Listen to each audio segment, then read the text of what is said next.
ನಮಸ್ಕಾರ news first ವಿಶೇಷ ಕಾರ್ಯಕ್ರಮಕ್ಕೆ ಸ್ವಾಗತ. ನಾನು ತೇಜಸ್ವಿನಿ. ಈಗ ನಮ್ಮ ಜೊತೆ ಬಿಗ್ ಬಾಸ್ ನಿಂದ ಹೊರಬಂದಂತಹ ಮಂಜು ಭಾಷಿಣಿ ಅವರಿದ್ದಾರೆ. ಬನ್ನಿ ಅವರ ಬಿಗ್ ಬಾಸ್ ಜರ್ನಿ ಹೇಗಿತ್ತು ಅಂತ ಅವ್ರ ಹತ್ರನೇ ಕೇಳೋಣ, ಹಾಗೆ ಅವ್ರನ್ನ ಕಾರ್ಯಕ್ರಮಕ್ಕೆ ಸ್ವಾಗತ ಮಾಡೋಣ. Hello madam. ಹಲೋ ತೇಜು, ಹೇಗಿದ್ದೀರಿ?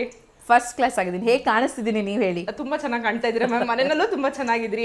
ನೀವು ಇವಾಗಲ್ಲ, ಸಮಾಜ ಸೇವಕಿ ಲಲಿತಮ್ಮ ಆಗಿದ್ದಾಗಿಂದನೂ ಚೆನ್ನಾಗಿದ್ದೀರಿ. ಪ್ಲೀಸ್ ಪ್ಲೀಸ್ ನಂಬ್ತೀನಿ ಮ್ಯಾಮ್, 100% ನಂಬ್ತೀನಿ. ಅಷ್ಟು ವರ್ಷದಿಂದಾನೇ ನಂಬಿದೀವಿ, ಇವಾಗ ನಮ್ಮಲ್ವಾ ಹೇಳಿ. Thank you. ಅದೇ ಇಲ್ಲಿವರೆಗೂ ಕರ್ಕೊಂಡು ಬಂದಿರೋದು ನಮ್ಮನ್ನ. Okay ma'am, happy Deepavali ma'am. Thank you. ನಿಮಗೂ ಅಷ್ಟೇ ದೀಪಾವಳಿ ಹಬ್ಬದ ಶುಭಾಶಯಗಳು. ನಮ್ಮ ಇಡೀ ಕರ್ನಾಟಕ ಜನತೆಗೆ, ನಮ್ಮ ಕನ್ನಡದ ಹೃದಯಗಳಿಗೆ ನರಕ ಚತುರ್ದಶಿ ಹಾಗೂ ದೀಪಾವಳಿ ಹಬ್ಬದ ಹಾರ್ದಿಕ ಶುಭಾಶಯಗಳು. Thank you ma'am, thank you so much. ಹೇಗಿತ್ತು ಮ್ಯಾಮ್ ಬಿಗ್ ಬಾಸ್? ಅದಕ್ಕೆ ಆ ಬಿಗ್ ಬಾಸ್ ಅನುಭವ ಹೇಳೋಕ್ಕೆ ಪದಗಳೇ ಸಿಗಲ್ಲ ಅಂತ ಹೇಳ್ಬೋದು. ಅಂದರೆ ನಾವು ಆಡಿಯನ್ಸ್ ಆಗಿ ಹೊರಗಡೆ ಕೂತ್ಕೊಂಡು ನೋಡೋದಕ್ಕೂ, ಯಾಕೆಂದರೆ 11 ವರ್ಷಗಳಿಂದ ಅಷ್ಟು ಸೀಸನ್ಗಳನ್ನ ನಾನು ನೋಡ್ಕೊಂಡು ಬಂದಿದ್ದೀನಿ. ಪಕ್ಕಾ Bigg Boss and Kichcha Sudeep ಅಭಿಮಾನಿ ನಾನು. ಇಷ್ಟು ವರ್ಷ ಹೊರಗಡೆ ನೋಡ್ತಾ ಇದ್ದಿದ್ದಕ್ಕೂ ಈಗ ಒಳಗಡೆ ಹೋಗಿ ಆದ ಅನುಭವಕ್ಕೂ ಅನ್ಕೊಳ್ಳೋದಕ್ಕೂ ಆಡೋದಕ್ಕೂ ಸಿಕ್ಕಾಪಟ್ಟೆ ಡಿಫ್ರೆನ್ಸ್ ಇದೆ. ಫ್ಯಾಂಟಸಿ ವರ್ಲ್ಡ್ ಅಂತಲೇ ಹೇಳ್ಬೋದು. ಯಾವುದೋ ಒಂದು ಫ್ಯಾಂಟಸಿ ವರ್ಲ್ಡ್ಗೆ ಈ 3 ವಾರ ಟ್ರಿಪ್ಪಿಗೆ ಹೋಗಿ ಬಂದಾಗ ಅನಿಸ್ತಾ ಇದೆ. ಓಕೆ, ನೀವು ಹೇಳ್ತಾ ಇದ್ರಿ 11 ಸೀಸನ್ ನೋಡಿದ್ದೀನಿ ನಾನು ಅಂತೇಳಿ. ನಿಮ್ಮ ಫೇವ್ರೆಟ್ ಸೀಸನ್ ಯಾವುದಿತ್ತು? ಫೇವ್ರೆಟ್ ಕಂಟೆಸ್ಟೆಂಟ್ ಯಾರಿದ್ರು? ನನಗೆ ಪ್ರಥಮ್ ಇದ್ರು. ಅಂದರೆ ಹೇಳೋ ರೀತಿ ಅನ್ಸೋದು, ಬಟ್ ಪ್ರತಿಯೊಂದು ಪಾಯಿಂಟ್ ಇರ್ತಿತ್ತು, ಮಾತಿನಲ್ಲೂ ಪಾಯಿಂಟ್ ಇರ್ತಿತ್ತು. ಅವ್ರು ಇಷ್ಟ ಆಗಿದ್ರು. ಆಮೇಲೆ ಶ್ರುತಿಮಾ ಹೇಗೆ ಅವ್ರು ಡಿಗ್ನಿಫೈಡ್ ರೀತಿನಲ್ಲಿ ಅವ್ರು ತೊಗೊಂಡು ಹೋದ್ರು, ಅವ್ರು ಇಷ್ಟ ಆದರು. ಇದು ನಮ್ಮ ಶೃಂಗೇರಿ, ಸಂಗೀತ ಶೃಂಗೇರಿ, ಅವ್ರು ಹೇಗೆ ಗಟ್ಟಿಯಾಗಿ ನಿಂತ್ಕೊಂಡಿದ್ರು. ಆ ಥರ ತುಂಬ ಕಡಿಮೆ ಜನ, ಬಟ್ ನೆನ್ಪಿನಲ್ಲಿ ಉಳ್ಕೊಳ್ಳೋರು. ಯಾವ ಸೀಸನ್ ಇಷ್ಟ ಆಗಿತ್ತು ಹಾಗಿದ್ರೆ? ನಂಗೆ ಎಲ್ಲ ಸೀಸನ್ನು ಇಷ್ಟ ಆಗಿತ್ತು. ಇಷ್ಟ ಆಗದೆ ಇದ್ದಿದ್ದು ಒಂದೇ ಒಂದು ಸೀಸನ್ನು, ಅದೊಂದು ಸ್ವಲ್ಪ ಜಾಸ್ತಿ ಆಟ ವ್ಯಕ್ತಿತ್ವಕ್ಕಿಂತ ಬರೀ ಕಿತ್ತಾಟ, ಇದು ಸ್ವಲ್ಪ ಮಿಕ್ಸ್ ಆಗಿ ಹೋಗಿತ್ತಲ್ಲ, ಎಲ್ಲ ಹೊಡೆದಿದ್ದು. ಗೊತ್ತಾಯ್ತು ಮ್ಯಾಮ್ ಯಾವ ಸೀಸನ್ ಅಂತ ಹೇಳ್ಬಿಟ್ಟು. ಅದೊಂದು ಸೀಸನ್ ಇಷ್ಟ ಆಗಿರಲಿಲ್ಲ. ಬಿಟ್ರೆ ಎಲ್ಲ ಸೀಸನ್ಗೂ ಅದ್ರದ್ದೇ ಅದ್ರದ್ದು ಬ್ಯೂಟಿ ಇತ್ತು. ಎಂಜಾಯ್ ಮಾಡಿದ್ದೆ ಎಲ್ಲ. ಅದರಲ್ಲೂ ಎಲ್ಲ ಸೀಸನಲ್ಲೂ ಸುದೀಪ್ ಸರ್ ಇರ್ತಾರಲ್ಲ. ಹೌದು, ಅವ್ರಿಲ್ಲ ಅಂದ್ರೆ ಅದು ಬಿಗ್ ಬಾಸ್ ಅನ್ಸೋದೇ ಇಲ್ಲ ಬಿಡಿ. ಅವ್ರಿಬ್ರು ಇಲ್ದಿದೆ ಬಿಗ್ ಬಾಸ್ ಅಂದ್ರೆ ಸುದೀಪ್ ಸರ್, ಸುದೀಪ್ ಅಂದ್ರೆ ಬಿಗ್ ಬಾಸ್. ಬೇರೆ ಯಾರು ಊಹಿಸ್ಕೊಳ್ಳೋಕ್ಕೂ ಸಾಧ್ಯ ಇಲ್ಲ. ಓಕೆ, ನೀವು ಹೋದಾಗ ಮನೆ ಒಳಗಡೆ ಜನಗಳಿಗೆ ಒಂಥರ ಬೇರೆನೇ ಎಕ್ಸ್ಪೆಕ್ಟೇಷನ್ ಇತ್ತು. ಅಂದ್ರೆ ಇವರೊಂಥರ ಕೂಲ್ ಅಂಡ್ ಕಾಮ್ ಆಗಿ ಸಕ್ಕದಾಗಿ ಹ್ಯಾಂಡಲ್ ಮಾಡ್ತಾರೆ ಸಿಚುಯೇಷನ್ಸ್ ಎಲ್ಲಾನು. ಇನ್ನು ತುಂಬಾ ದಿನ ಇರ್ತಾರೆ ಅನ್ನೋದಿತ್ತು ತಲೆನಲ್ಲಿ. ಯಾಕೆ 3 ವೀಕ್ಸ್ಗೆ ಬಂದ್ಬಿಟ್ರಿ ಹೊರಗೆ ಅಂತ? ನನಗೂ ಶಾಕ್ ಅದು. ನೀವೇ ನೋಡಿರ್ಬೋದು. ಅಂದರೆ ಶಾಕ್ ಅನ್ನೋದಕ್ಕಿಂತ ಏನಾಯಿತು ಅಂತ ನನಗನ್ಸುತ್ತೆ ಅಂದರೆ, ನಾವು ಹೋಗಿದ್ದೆ ಒಂಟಿಯಾಗಿ ಜಂಟಿಯಾಗಿ. ಒಂಟಿಗಳಿಗೆ ಎಲ್ಲ ಇಂಡಿವಿಜುವಾಲಿಟಿ, ಜೊತೆಗೆ ಪವರ್ ಬೇರೆ ಅರಸಾರಿಸಿ ಅಂತ. ನಾವು ಜಂಟಿಗಳು ಹೋಗಿದ್ದೆ ಕೈಗೊಂದು ಬೇಡಿ ಹಾಕ್ಕೊಂಡು ಸೇವಕರಾಗಿ. ಅಲ್ಲಿ ಏನಾಗೋಯ್ತು ಅಂತ ಹೇಳಿದ್ರೆ, ಯಾವುದೋ ಹೊಸ ಜನ, ನಮ್ಗೆ ಗೊತ್ತಿಲ್ಲದೆ ಒಬ್ಬ ವ್ಯಕ್ತಿ ಜೊತೆ ಅವ್ರನ್ನ ನಾವು ಫಸ್ಟ್ ಅರ್ಥ ಮಾಡ್ಕೋಬೇಕು, ನಮ್ಮನ್ನು ಅವ್ರಿಗೆ ಅರ್ಥ ಮಾಡಿಸ್ಬೇಕು, ಆಮೇಲೆ ನಮ್ಮಿಬ್ಬರಲ್ಲಿ ಹೊಂದಾಣಿಕೆ ಮೂಡಬೇಕು, ಆಮೇಲೆ ನಾವು ಕೆಲಸಗಳನ್ನ ಶುರು ಮಾಡಬೇಕು. ಇದಾಗೋ ಅಷ್ಟರಲ್ಲೇ 1 ವಾರ ಕಳೆದು ಹೋಯ್ತು. ಮೊದಲನೇ ವಾರ ಸುದೀಪ್ ಸರ್ ನಿಮ್ದು ಅಸ್ತಿತ್ವನೇ ಇಲ್ಲ ಅಂತ ಹೇಳಿದ್ರು. ಅದ್ರ ಹಿಂದೆ ಒಂದಷ್ಟು ವಿಷಯಗಳು ನಡೆದಿದ್ವು. ಊಟ ಇಲ್ಲದೆ ಇದ್ದಿದ್ದು, ನಾವು ಅರಸಾರಿಸಿದೆ ಕೇಳಿದ್ದು, ಅವ್ರು ಅದ್ರ ಬಗ್ಗೆ ತಲೆ ಕೆಡಿಸ್ಕೊಳ್ದೆ ಇದ್ದಿದ್ದು, ನಾನ್ ದಂಗೆ ಎದ್ದಿದ್ದು, ಗಲಾಟೆ ಆಗಿದ್ದು. ಅದು 2ನೇ ವಾರ ಬೇರೆ ರೀತಿ ನಡೀತು. 3ನೇ ವಾರದಲ್ಲಿ, ಅಂದರೆ 2 ವಾರ ಆದಮೇಲೆ ಭಾನುವಾರ ನಮಗೆ ಆ ಬೇಡಿಯಿಂದ ಬಿಡುಗಡೆ ಸಿಕ್ತು. ಆವಾಗ ನಾವೆಲ್ಲ ಜಂಟಿಗಳು ಹೊಸ ಝೋನಿಗೆ ಬಂದ್ಬಿಟ್ವಿ. ಅಂದರೆ ಒಂದು ಪಟ್ಟ ಇಲ್ಲ, ನೀವು ಇದು ಅಂತ, ನೀವು ಹೀಗೆ ಮಾಡಬೇಕು ಅಂತಿಲ್ಲ. ಅಲ್ಲಿ ಅವಾಗ ನಾನು ಮಂಜು ಭಾಷಿಣಿಯಾಗಿ ಹೊಸದಾಗಿ ಹುಟ್ಕೊಳ್ತಾ ಹೋದೆ. ಎಲ್ಲ ಜಂಟಿಗಳು, ನಾನು ಒಂಟಿಗಳ ಬಗ್ಗೆ ಮಾತಾಡ್ತಾ ಇಲ್ಲ, ಜಂಟಿಗಳಿಗೆ ಹೊಸ ಝೋನ್ ಬಂತಾ. ಇವಾಗ ನಾವು ಹೊಸ ಗೇಮ್ ಪ್ಲ್ಯಾನ್ ಮಾಡಬೇಕು. ಅಂದರೆ ಇದು ಯಾವುದೂ ಇಲ್ಲದೆ ಗೇಮ್ ಇನ್ ದ ಸೆನ್ಸ್, ನಾನು ಹೇಗೆ ನನ್ನನ್ನು ನಿರೂಪಿಸ್ಕೊಳ್ಬೇಕು, ನಾನು ಯಾರ ಜೊತೆ ಹತ್ತಿರ ಆಗಬೇಕು, ನನ್ನ ವೇವ್ಲೆಂತ್ ಯಾರು, ಅದನ್ನೆಲ್ಲ ತಿಳ್ಕೊಳ್ಳೋಣ ಅಂದ್ಕೊಳ್ಳೋ ಅಷ್ಟರಲ್ಲಿ ಒಂದು ಟಾಸ್ಕ್ ಬರುತ್ತೆ. ಫೈನಲಿಸ್ಟ್ಗೆ ಇದೇ ನಿಮಗೆ ಕಟ್ಟ ಕಡೆಯ ಅವಕಾಶ ಅಂತ. ನಮಗೆಲ್ಲೂ ನಿಜವಾದ ನಾನು ಯಾರು ಅಂತ ಹಿಂಗೆ ಹೇಳೋ ಅಷ್ಟರಲ್ಲಿ ನಡಿ ನಡಿ ನಡಿ ಹೊರಗಡೆ ಅನ್ನೋಂಗೆ ಆಗೋಯ್ತು. ಅಂದ್ರೆ ಊಟ ಮಾಡಕ್ ಬಿಡ್ಲಿಲ್ಲ. ಅಡುಗೆ ಹಿಂಗೆ ಬಂದ ತಕ್ಷಣ ಹಿಂಗೆ ಬಿದ್ದೋಯ್ತು. ಅದು ಪ್ರಾಬ್ಲಮ್ ಆಯ್ತು. ಇನ್ನು ಸೆಕೆಂಡ್ ವೀಕಲ್ಲಿ ನೀವೊಂದು ಹಂಗಾಮ ಕ್ರಿಯೇಟ್ ಮಾಡ್ಬಿಡ್ತೀರಿ ಮನೆಯಲ್ಲಿ. ಯಾರು ಎಕ್ಸ್ಪೆಕ್ಟ್ ಮಾಡಿರೋದಿಲ್ಲ. ಮಂಜು ಭಾಷಿಣಿ ಅವ್ರು ದಂಗೆ ಎದ್ದೇಳ್ತಾರೆ, ಇಡೀ ಮನೆಯವರು ತಿರುಗಿ ಬೀಳ್ತಾರೆ ಯಾರಿಗೆ, ಒಂಟಿಗಳಿಗೆ, ಅರಸರಿಗೆ ಅಂತ ಹೇಳಿ. ಆ ಥರದೊಂದು ಪ್ಲಾನ್ ಏನಕ್ಕೆ ಬಂತು ನಿಮ್ಗೆ? ಅಂಡ್ ಅದು ತುಂಬಾ ಚೆನ್ನಾಗಿ ವರ್ಕೌಟ್ ಆಗಿತ್ತು. ಆ ವೀಕಲ್ಲಿ ಒಳ್ಳೆ ಕಂಟೆಂಟ್ ಕೊಡ್ತು. ಬಟ್ ಇಷ್ಟೆಲ್ಲ ನೀವು ಎಫರ್ಟ್ ಹಾಕಿನೂ ಎಲ್ಲಿ ಮಿಸ್ ಹೊಡಿತು ಅಂತ? ಅದು ಯಾಕೆ ಆಯಿತು ಅಂತ ಹೇಳಿದ್ರೆ, ಫಸ್ಟ್ ವೀಕ್ ಫುಲ್ಲು ನಾವು, ಯಾಕಂದರೆ ಫಸ್ಟ್ ವೀಕ್ ನಮಗೆ ಎಲ್ರಿಗೂ ಹೊಸದದು. ಸೊ ಏನು ರೂಲ್ಸ್ ಇರುತ್ತೆ, ಏನು ಮಾಡ್ಬೋದು, ಏನು ಮಾಡಬಾರ್ದು, ಏನೂ ಗೊತ್ತಿರಲ್ಲ, ಅಡ್ಜಸ್ಟ್ ಆಗ್ತಾ ಇರ್ತೀವಿ. ಕಿಚ್ಚ ಸುದೀಪ್ ಸರ್ ಯಾವಾಗಲೂ ಹೇಳ್ತಿರ್ತಾರೆ, ನಿಮ್ಗೆ ಅಷ್ಟು ಟೈಮ್ ಇಲ್ಲ, ಹೊರ ಪ್ರಪಂಚದಲ್ಲಿ ನಿಮ್ಮ ಟೈಮ್ ಇರಬಹುದು, ಅದು ಗ್ಯಾರಂಟಿ ಇಲ್ಲ. ಬಟ್ ಇಲ್ಲಂತೂ ನಿಮ್ಗೆ ಇರೋದು 3 ತಿಂಗಳು, ಪ್ರತಿಯೊಂದು ದಿನವೂ ನಿಮಗೆ ಇದಾಗುತ್ತೆ ಅಂತ. ಬಟ್ ಅದನ್ನು ತಿಳ್ಕೊಳ್ಳೋಷ್ಟಲ್ಲೇ 1 ವಾರ ಆಗೋಯ್ತಾ. ಅಲ್ಲಿ ಏನಾಯಿತು, ಮೊದಲನೇ ವೀಕೆ ನಾನು ಅಲ್ಲಿಗೆ ಎಲ್ಲರೂ 99% ಜನಗಳು ನಮಗೆ ಅಡಿಗೆ ಬರಲ್ಲ ಅಂತ ಹೇಳಿದ್ರು, ಬರೋರು ಕೂಡ. ಆಮೇಲೆ ಯಾರು ಅಡಿಗೆ ಮನೆ ಕಿತ್ಕೊಳಕ್ ಬಂದ್ರು, ಫಸ್ಟ್ ನಮ್ಗೆ ಅಡಿಗೆ ಬರಲ್ಲ ಅಂದ್ಬಿಟ್ರ, ನನಗೆ ಬರುತ್ತೆ, ನಾನು ಯಾಕೆ ಸುಳ್ಳು ಹೇಳಿ ಬರಲ್ಲ ಅಂತ. ಆಮೇಲೆ ಖುಷಿ ನನಗೆ ಎಲ್ರಿಗೂ ಮಾಡಿ ಹಾಕೋದು, ಹಾಸ್ಪಿಟಾಲಿಟಿ ನಂಗೆ ನಿಜ ಜೀವನದಲ್ಲಿ ಇಷ್ಟ. ಸೊ ಹಾಗಾಗಿ ನಾನು ಮಾಡ್ತೀನಿ ಅಂತ ಒಪ್ಕೊಂಬಿಟ್ಟೆ. ಆಮೇಲೆ ಅನ್ನಿಸ್ತು ಯಾಕಾದ್ರೂ ಒಪ್ಕೊಂಡ್ನವ್ರ, 19 ಜನಕ್ಕೆ ಮಾಡೋದು ಕಷ್ಟ ಇಲ್ಲ. ಅಲ್ಲಿ ಜಂಟಿಗಳಿಗೆ ಬೇರೆ ಆಹಾರ ಸಾಮಗ್ರಿ, ಅವರಿಗೆ ಬೇರೆ ಆಹಾರ ಸಾಮಗ್ರಿ, ಅವ್ರಿಗೊಂದು ಮಾಡಬೇಕು, ನಮ್ಗೊಂದು ಮಾಡಬೇಕು. ನಾನು ಪಾಪ ನನ್ನ ಜಂಟಿ ರಾಶಿನೂ ಹೇಳ್ಕೊಂಡೋಗಿ ಲಿಟ್ರಲಿ ಸೇವಕಿಯರೇ ಆಗಿದ್ವಿ. ಬೆಳಿಗ್ಗೆ ಹೋದ್ರೆ ಅಡಿಗೆ ಮನೆಗೆ ಸಂಜೆ ತನಕ ಮುಗಿವಲ್ದು.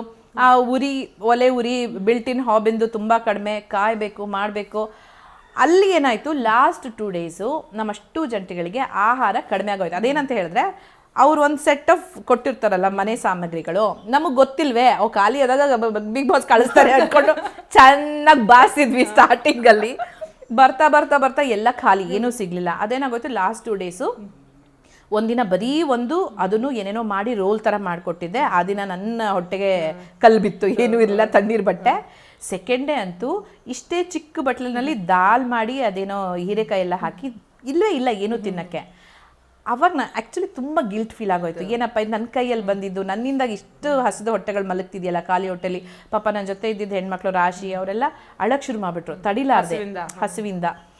ಆವಾಗ ನಾನು ಏನು ಮಾಡಿದೆ, ಅವಾಗ ಮಹಾರಾಜ ಆಗಿದ್ದು ಧನುಷ್ ಅವ್ರ ಹತ್ರ ಹೋಗಿ ಹೇಳಿದೆ, ಬಿಗ್ ಬಾಸ್ ಒಂದು ಟಾಸ್ಕ್ ಹೇಳಿರ್ತಾರೆ, ಅವರು ನಿಮಗೆ ಒಂಟಿಗಳು ಜಂಟಿಗಳು ಆಹಾರ ಸಾಮಗ್ರಿಗಳನ್ನ ಅದಲು ಬದಲು ಮಾಡೋಂಗಿಲ್ಲ ಅಂತಾರೆ, ಹಂಚಿಕೊಳ್ಳೋ ಹಾಗಿಲ್ಲ ಅಂತಾರೆ, ಆದರೆ ಅವರು ದಾನ ಮಾಡುವ ಹಾಗಿಲ್ಲ ಅಂತ ಹೇಳಿಲ್ವಲ್ಲ. ನಾವು ಅದೇ ತಾನೇ ಗ್ರೇ ಏರಿಯಾ ಹುಡ್ಕೋದು. ಸೊ ನೀವು ಬಿಗ್ ಬಾಸ್ ಹೇಳಿ, ನಾನು ನನ್ನ ಅಟ್ಲೀಸ್ಟ್ 2 ಪಾವ್ ಅಕ್ಕಿನ ದಾನ ಮಾಡ್ತಿದ್ದೀನಿ ಅಂತ ಹೇಳಿದೆ. ಅವ್ರಿಗೂ ಭಯ, ನಾವೇನು ಮಾಡ್ಬೋದೋ ಏನು ಮಾಡ್ಬಾರ್ದೋ ಗೊತ್ತಿಲ್ವಲ್ಲ. ಆಯಿತು ಕೇಳ್ತೀನಿ ಅಂದರು. ಆಮೇಲೆ ರಾಜಮಾತೆ, ಸ್ವಯಂ ಘೋಷಿತ ರಾಜಮಾತೆ ಬಂದ್ರು. ಅವ್ರಿಗೂ ಹೇಳ್ದೆ, ನೀವು ರಾಣಿ ಅಲ್ವಾ, ನಿಮ್ಮ ಕೈಯಲ್ಲಿ ಪವರ್ ಇದೆ, ನೀವು ನಿಮ್ಮ ಸೇವಕರಿಗೆ ದಾನ ಮಾಡ್ಬೋದಲ್ಲ, ದಿನ ಬೆಳಗಾನ ರಾತ್ರಿನ ಹೇಳಿ ಕೆಲಸ ಮಾಡಿಸ್ಕೋತೀರಾ. ಅದು ನಾನು ಹೇಳೋದು, ಅರಸಿ ಸೇವಕ ಬಿಟ್ಬಿಡಿ. ನಾರ್ಮಲ್ ಒಬ್ಬ ಮನುಷ್ಯನಾಗಿ ನನ್ನ ಸಹಸ್ಪರ್ಧಿಗಳು ಹಸುವಿನಿಂದ ಮಲ್ಕೊಳ್ತಿದ್ದಾರೆ ಅಂತ ನಂಗೆ ಗಂಟ್ಲಿಂದನೂ ಇಳಿಯಲ್ಲ ಒಂದು ಅಗಳು. ಅಂತರಲ್ಲಿ ಹೊಟ್ಟೆ ತುಂಬ ಚೆನ್ನಾಗಿ ಬಾರಿಸಿ ಆಯ್ತು ಕೇಳ್ತೀವಿ ಅಂತ ಹೇಳಿ ಒಳಗಡೆ ಹೋಗಿ ಇನ್ನೂ ಬಂದಿಲ್ವಲ್ಲ ಅಂತ ಒಂದು 5 ನಿಮಿಷ ಹೋಗಿ ನೋಡಿದ್ರೆ ಫುಲ್ ಗೊರಕೆ, ಎಲ್ರೂ ಅರಸಿಯರೆಲ್ಲ ಗೊರಕೆ. ಅದು ನನಗೆ ಸಿಕ್ಕಾಪಟ್ಟೆ ಕೋಪ ಬಂದ್ಬಿಟ್ಟಿತ್ತು. ಅಂದರೆ ಏನಿವರು ಅಂತ ಆ ಯೋಚನೆ ಇಲ್ವಾ, ಇಷ್ಟು ಹೊಟ್ಟೆಗಳು ಹಸ್ಕೊಂಡಿದೆ ಅನ್ನೋದು ಕೋಪ ಇತ್ತು. ಆಮೇಲೆ ಇನ್ನೊಂದು, ನಾನು ಇವ್ರ ಜೊತೆಲ್ಲ ಏನು ಮಾಡ್ತಿದ್ದೆ, ಬರೀ ಅವ್ರು ಹೇಳಿದ ಕೆಲಸ ಮಾಡ್ಕೊಂಡ್ರೆ ಬೋರ್ ಆಗಿರುತ್ತೆ.